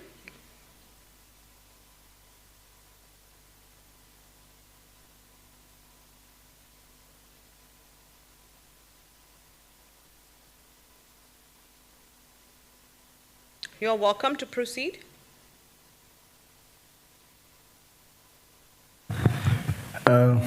Can I sit? You're welcome to Can I stand up? No, you're fine. I first want to stand because I want to welcome our speakers, almost Reverend Makgoba and Mr. Rasul. I'm Reverend Leonard John Seister. I'm also ordained and graduated Reverend in the Ministry of the Christian Life. I'm also a revolutionary of the ANC. So whatever was talked here today, it was just a record reminder from where we come from and where we are now. I want to thank Mr. Rasul and the 2 speakers because they are give a very healthy contribution. I want to welcome their contribution as a revolutionary of the ANC in the Nelson Mandela region. And also in the Nelson Mandela region, I'm also the religious desk of the ANC in the Nelson Mandela region. I'm a founder of SANCO. SANCO is when all structures develop from the UDF and the programs of Ellen Busak when we formed SANCO. So now, I'm very glad for our 30 years of experience where we come from. And I'm very glad for what happened in the Palestine areas. It was very good. It was a very good remark what you were saying. We was doing ourselves a good thing. My question here today,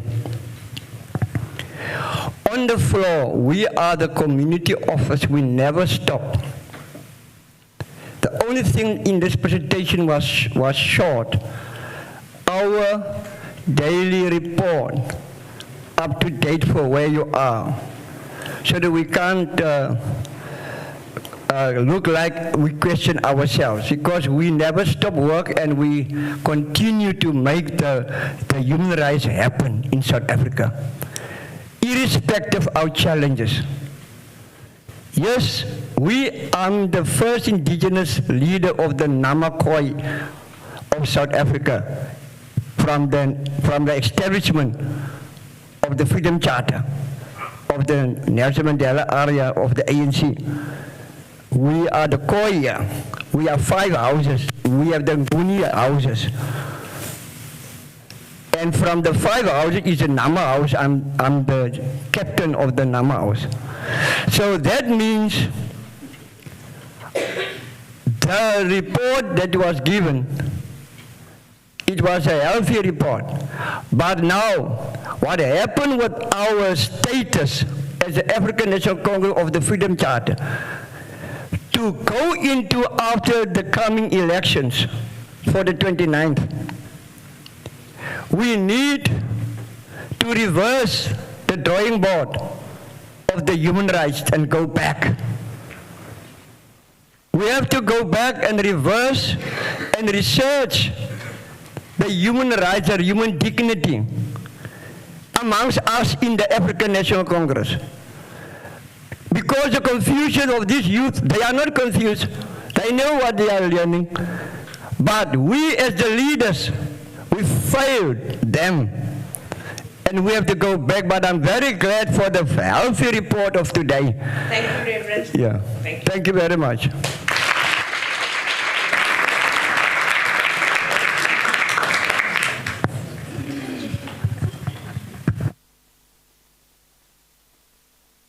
Is it on? Okay, thanks. No, Program Director, thank you so much. And my name is Sibusi Sotwala. And greetings to the Arch and the guest speakers and the panel. I think on the international front we're together, Ambassador. The scorecard for South Africa in the international front, I think it's second to none. And I think you've articulated it eloquently. And we should continue with that spirit and in the backdrop of the legacy that has been left by Madiba, Tutu, and others.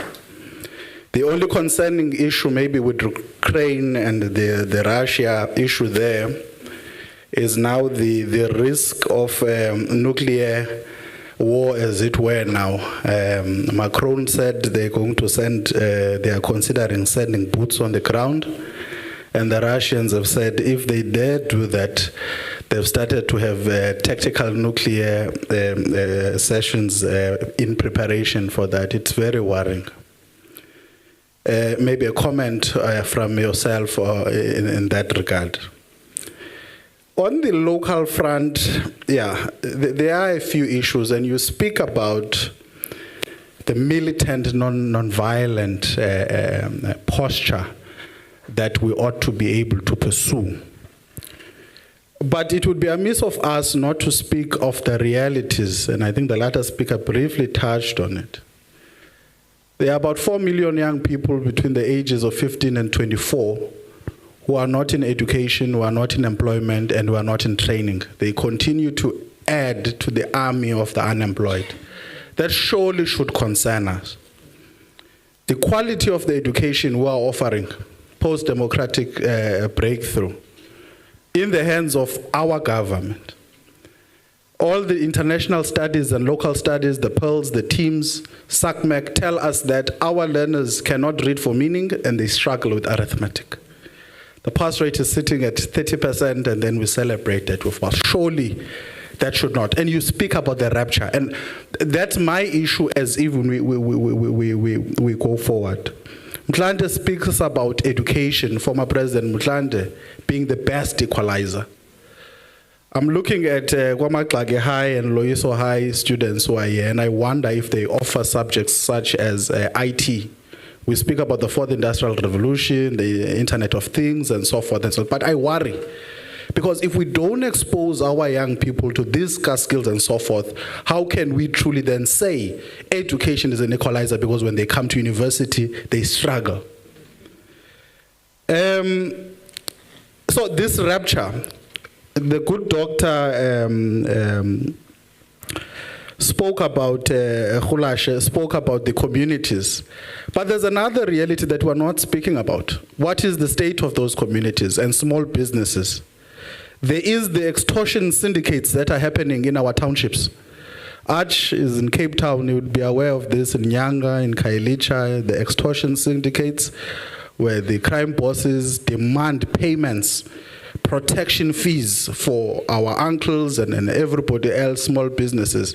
It's as if we've got a parallel state. It can't be the case. So this rapture, I want you to speak more of it in reflection to the lived realities of South Africans as we approach May the 29th. Thank you. Thanks.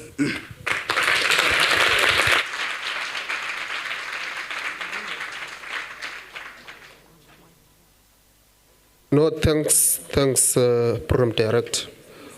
I am Zugisa, I am a student. No, I think, Ambassador, we all agree that the foreign policy of South Africa, especially in the Middle East crisis, is on point. I just want to briefly ask you a question. How do we move to become a moral and ethical society when we are led by immoral and unethical leaders?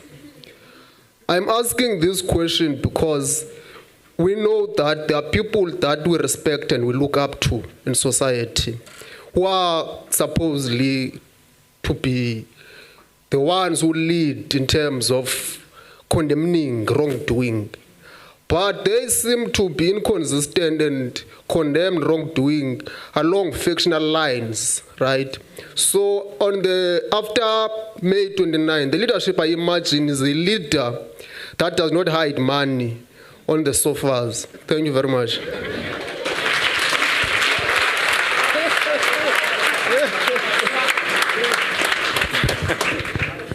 Ambassador, would you like to take the questions? Thank you so much. Ma'am, I was in the round one, ma'am, but you did know to me. I don't know why now.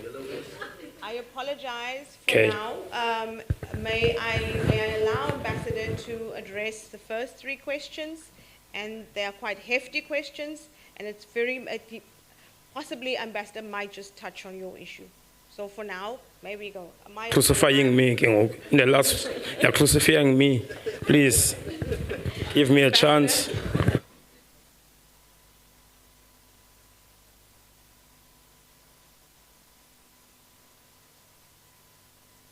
Okay. So thanks very much. I think that the questions are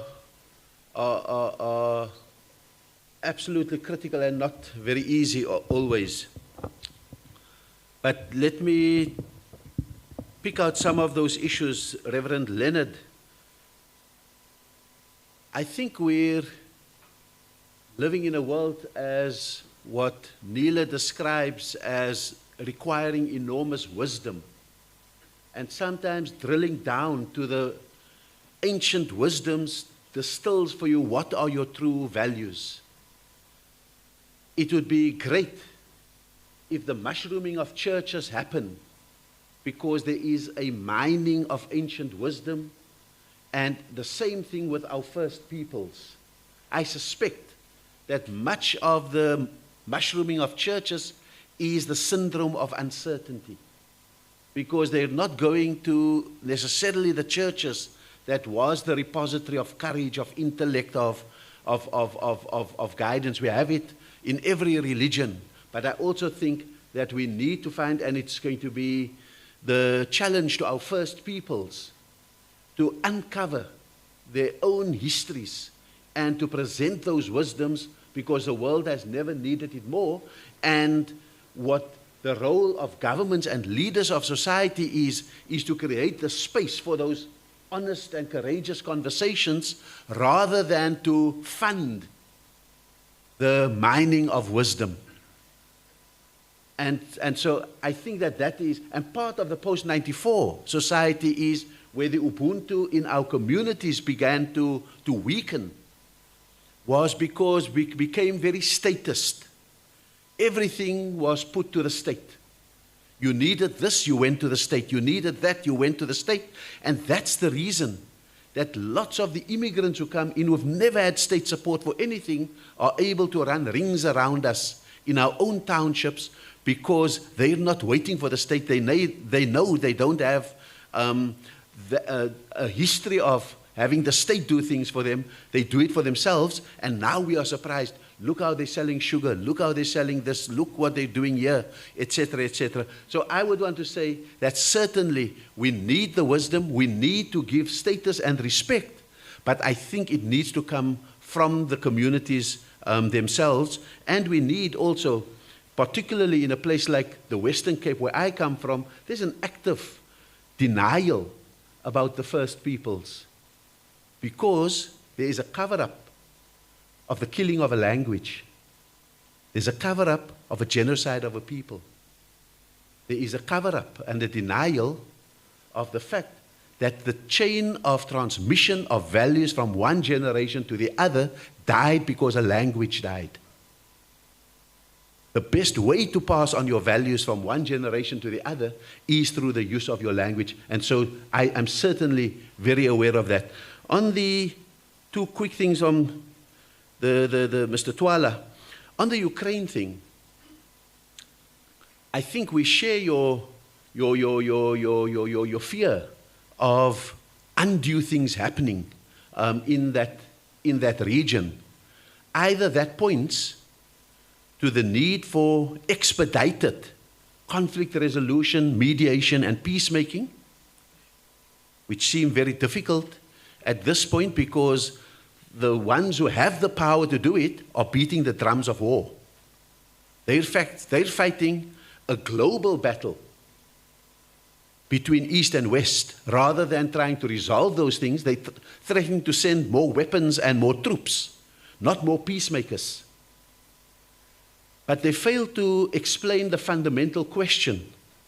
So I was invited because I know people in State Department in Washington. I've been ambassador there for a while and so forth. So I was invited just informally for a group of people who work in the State Department, White House, whose conscience were really troubling them on Palestine. But they're saying, yes, but you know, you're not being equal on the Palestinian issue and the Ukrainian issue. My response to them was, it is an anachronism. It is something strange for NATO to want to expand when the West has won the Cold War. Why would you want Poland to be a NATO member? Why would you want this one to be a NATO member? Why would you want Ukraine to be a NATO member and want to possibly establish forward bases for NATO in those areas? I said to them, can you remember 1962? When the Warsaw Pact countries wanted to go and do the same thing in Cuba. Kennedy stopped the world until the world told the Soviet Union to pull back their forward bases from Cuba. What's the difference? The only major difference is that you've won the Cold War. You don't need that.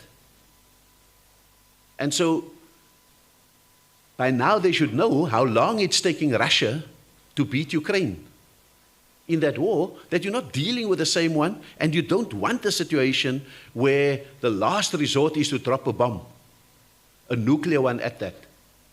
So I think we've got to get rid of brinkmanship. We've got to get rid of gamesmanship and remove that from the equation. And that's what South Africa has been good at. That's why Nelson Mandela's first government, most of the ministers who were out in the Great Lakes, out in the west coast of Africa, were out in the Congo making peace. Because peace in Africa was the precondition for the development of Africa. Thabo Mbeki, much the same. They called him the president of Africa. But the fact of the matter is, he knew that Americans don't know geography.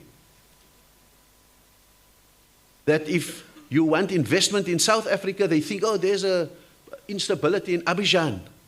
No, we can't send our money there. They don't know that America can fit into Africa 5 times. So we've got to do these kind of things. On the issue of the quality, and maybe it's something that I touched on this morning, the unfinished business of South Africa, which was derailed, was what I would call the second transition. The second transition understood that the first transition in '94 was the attainment of the socio-political and the postponement of the socio-economic. And therefore, the second transition needed to be more assertive, except that we wanted the economic to be personal and not community and not in the economy. And so that was the one part of the second transition that was lost. The second part, the 15-year review would tell you that by that time we were winning the quantitative battle. We wanted 80% of young people in schools, we reached it. We wanted matric pass rates to be above 50%, and especially in certain provinces, we won that, the quantity. We wanted so many health facilities, we won that. We wanted to build so many new schools. We won that. We wanted 1 million new houses. We had 2 million. We wanted 5 million electricity connections. We got that. The same thing with water. We won the quantitative battle. The second transition was to say, now that they are in schools, what do we teach them? Now that we have hospitals, where's the quality of the healthcare personnel? Now that we are winning matrics, how do we make the matrics decent entry points into universities and colleges and vocational training? Now that we've got the quantitative battle to get life expectancy from 52 to 62, how do we look after those people and keep them as skilled people in the economy? So we won, by and large, the quantitative battle, but we did not set off with the qualitative battle. And we tried, and I know at the university this will be controversial, we tried to make sure that, how we try to compensate for it is by throwing 40 billion into NSFAS without investing on the front end. We threw the money at the back end of the conveyor belt of education. We did not invest in the front end, ECD, primary education, math and science, and so forth through it. The last point, very quickly, is can we gain morality out of what you call immoral, unethical leaders? I don't think so. The point of the matter is, given the state that we're in, we are in the scenario of the lesser of two evils.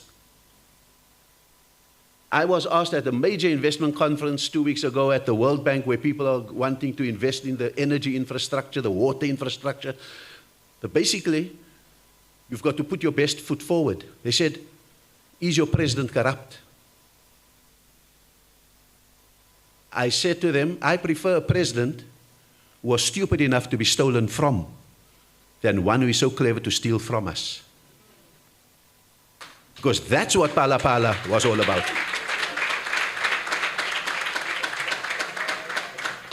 Colleagues, we are pushed for time. I can only entertain one more. Simply, would you still like to pose your question, sir? Yeah. Yes. Can you please be brief, because we are really pushed for time and there are students here who are waiting to hear the announcement. Unfortunately, I'm not able to take your question, sir. However, we do have an engagement after this where you can gladly engage with our participants. Thank you, ma'am.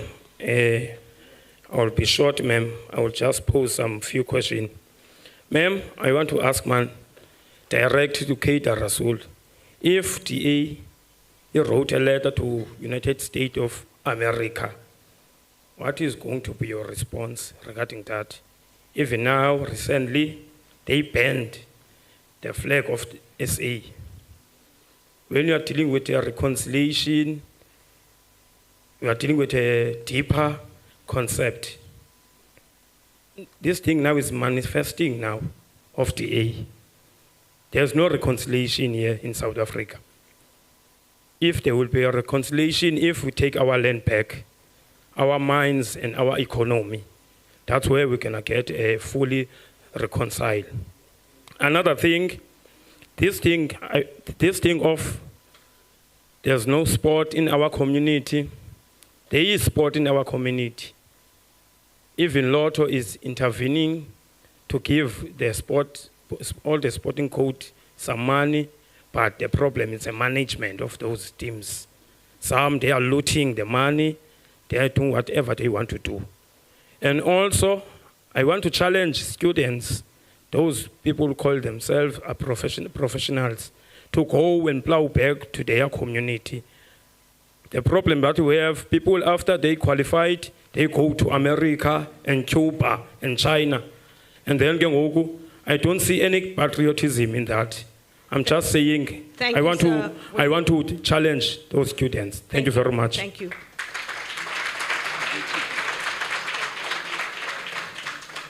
Let me just do this quickly. I think the last two are comments more than anything else.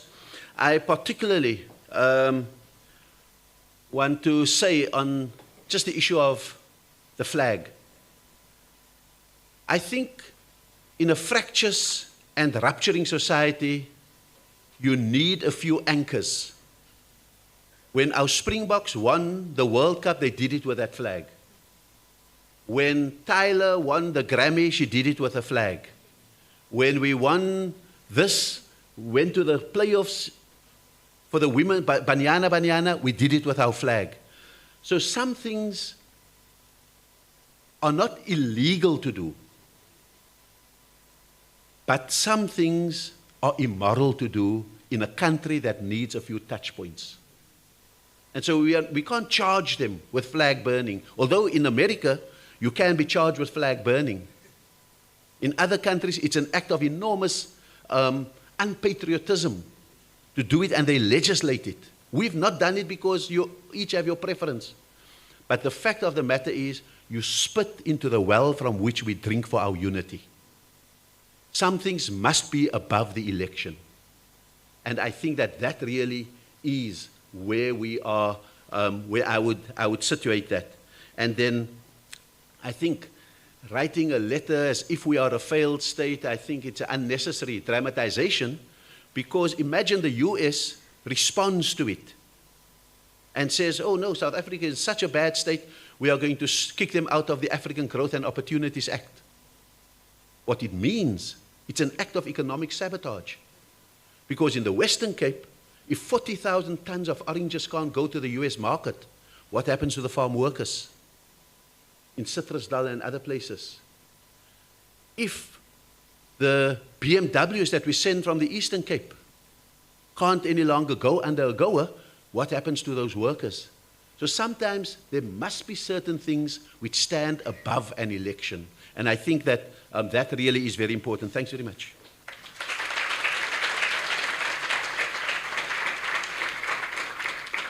Honored guests, there will be time after our session to engage further, and I think we've only just scratched the surface of what some of our conundrums are that we have to engage with. On that note, I'm going to invite our Dean of Faculty, Professor Maseko, to come and do closing remarks, as well as there are some students here who are eagerly awaiting the outcome of the essay competition. Prof.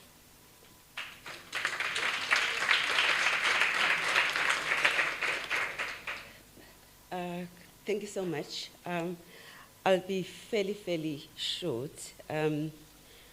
I thought I'd prepare some notes and give essence to why, as a faculty, we're doing this, but I don't have time. So if you want to hear that, you are invited next year as well, around about this time, in 2024. So I'll skip quite a lot of what I had prepared for today.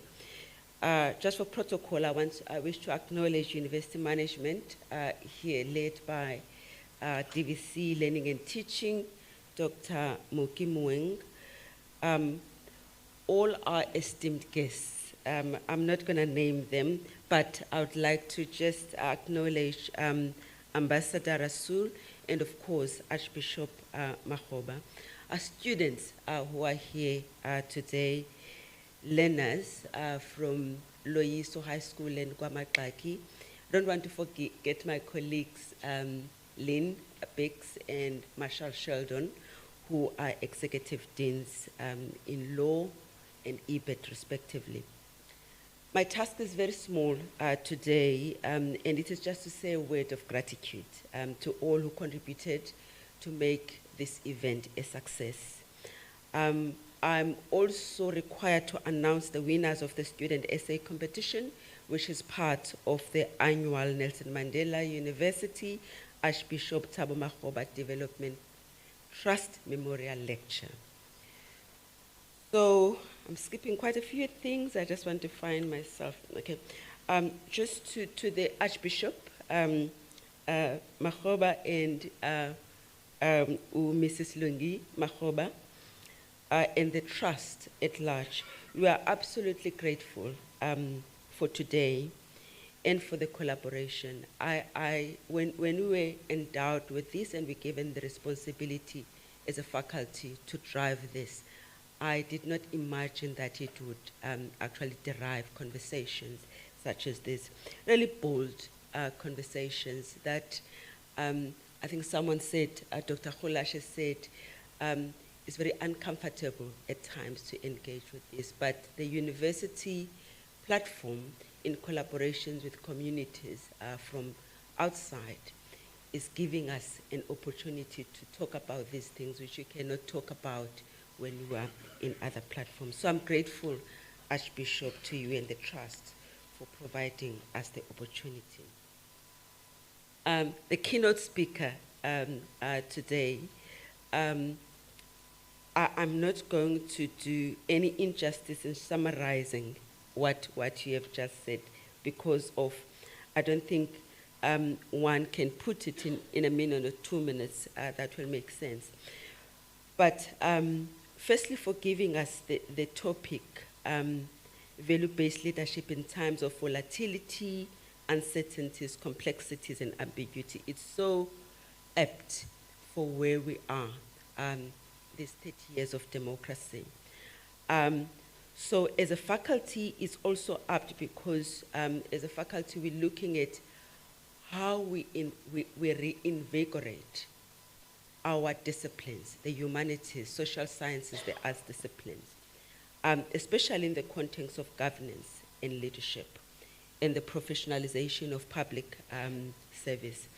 And this is also important, Dr. Khulashe, for the students we train in the faculty. They come from, you said leaders come from community. They come from community, but universities are extension of the skills and capacity that is built in communities. Wish to also acknowledge Ms. Hussein and of course Thando for the wonderful manner in which we engage with this. In the faculty, we encourage intergenerational conversations. I've said this to the ambassador and the Archbishop. It's amazing that we have these generations, Ms. Hussein, Ambassador, and Thando Khulashe, and looking at the topic from the lens of their age and experience. So that's very important for us. And these young voices also for the program director, it's important that we engage with us. So thank you so much. I wish to also thank the VC in her absence and the rest of the university senior management for the support of the project of the revitalization of the humanities, and for supporting us from the start when we received this invitation as part of that revitalization process. Of course, special thanks go to the DVC Learning and Teaching for the opening remarks. Thank you, Dr. Wing. We thank the Khoisan community and the leadership for always keeping us on our toes here. Again, very uncomfortable questions of the land and everything else. They can only be engaged with and responded to in a platform like this. We thank you for that. We also have Amakawe Etu here, Mpuma Kapa, South African Council of Churches, and thank you so much for being here. Program directors, of course, it's always endearing as the leader of the faculty to see our student leading in a context like this. So thank you so much. And Professor Annelien Dry, the interim director of the Raymond Mhlaba Center for Governance and Leadership, that is promoting this lecture on behalf of the faculty. So special thanks also goes to the administrative support of the center, Ms. Nomta Menye, and the student in 10, who is a research assistant there, is doing MA, and this is Musa Wengo Silanga, and the rest of them, I've seen them, I've not noted their names here. Of course, the faculty at large, which is represented here by Dr. Jackie Lack, the Deputy Dean, The faculty management, the person who is here who I've seen is Professor Nomalanga Mkhize. And I want to just also give special acknowledgement of Professor Mkhize, because he's the director of the School of Governmental and Social Sciences, where lots of activism or academic activism in the university and the faculty emerges mostly. And of course, Dr. Amina, thank you so much for your leadership in the Department of Public Management and Leadership. The choir, thank you. They sang 2 songs. I don't know if you recall Archbishop Liza Lisitingalako, which has become an anthem of the lecture. But last year I promised that they will sing Ulothixo Mkhulu, which is one of the oldest Xhosa hymns. It was written by Untikane, who, I don't want to go into that history, but also if you are a student, Elena, go read about these 2 African intellectuals. You need to learn about them. The people in the background who have been instrumental in making this run smoothly, and of course, our audience are those present in the venue, and I hear there's quite a few who are listening on our YouTube channel. So one of the requirements of the lecture is that a prize be awarded to a final year student whose essay or publication on best practices on value-based leadership is outstanding, it's of outstanding quality. So the 2024 competition requires students to provide a critical reflection on best practices of value-based leadership in times of volatility, uncertainty, complexities, and ambiguity. The process to select the winning entries was rigorous, and there were 5 adjudicators involved, who received many entries across the university. In fact, in all the faculties, in all the 7 faculties from the university, from your faculty as well, Marshall. The entries, yes, and then the 3 winning essays were of high quality, and we will provide a platform. So unfortunately, it can't be today, but we'll provide a platform for the students to share the winning essay. I wish now to invite Bishop to award this. One of the conditions of the award of the prize is that the student has to be here to receive the prize. If not, we go to the 4th person, unfortunately. Number 2.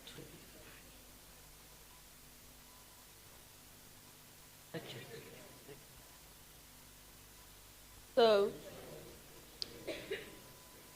the 3rd winner is Atenkosi Fani, who is doing BA Honors in Corporate Communications. Unfortunately, Fani could not be here.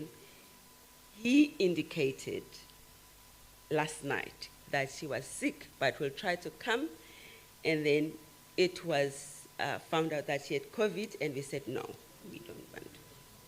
So he is here, so we are not, he's online.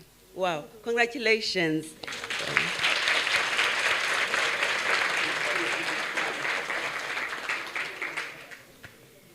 The 2nd prize goes to Emmanuel Mativa, who is doing Bachelor of Human Settlements Development.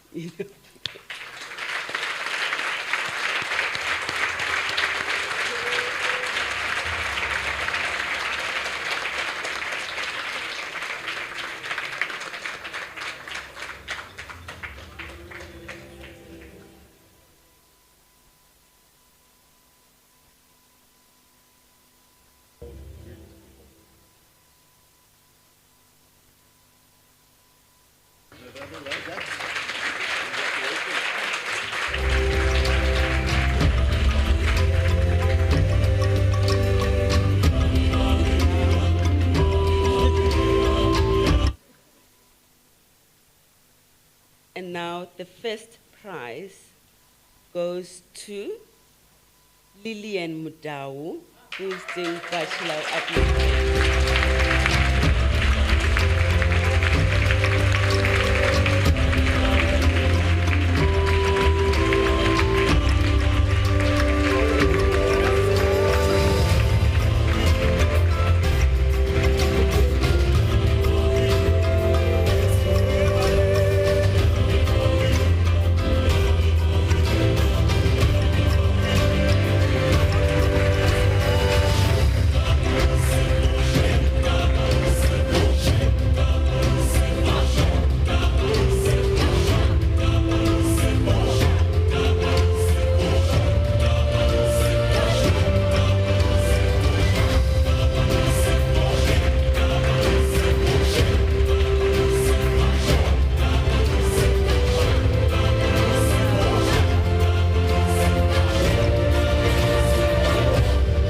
Give to our guests. The first goes to the Archbishop. Thank you.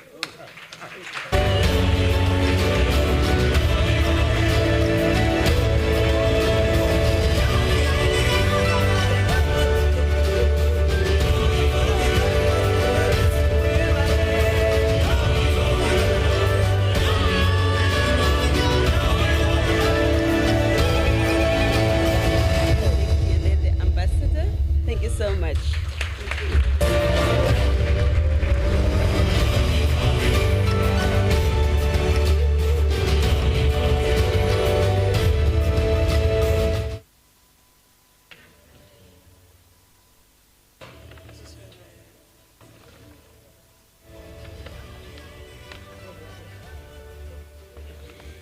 And then Ms. Hussain.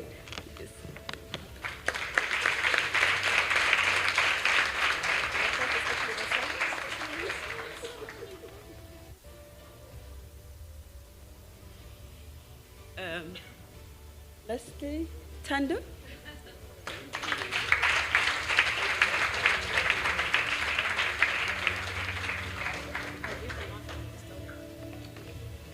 Thank you so much. Nzianda, this year's.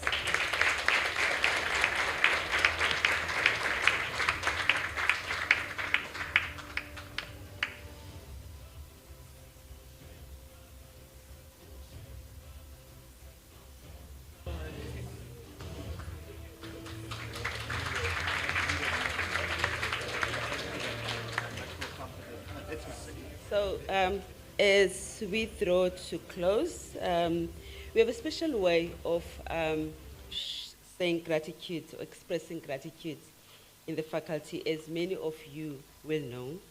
And it's apt, it's very important in moments such as this. So we say, Nisenze Abantu.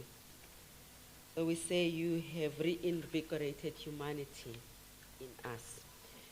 We also express gratitude with a wish for sustained relationships, and we say Nangamso, which means that your kindness, we wish that your kindness continues into and sustains the future. Lastly, in gratitude, we invoke growth and expansion, and we say Makwande. So Nisenze Abantu Nangamso Makwande. Thank you very much.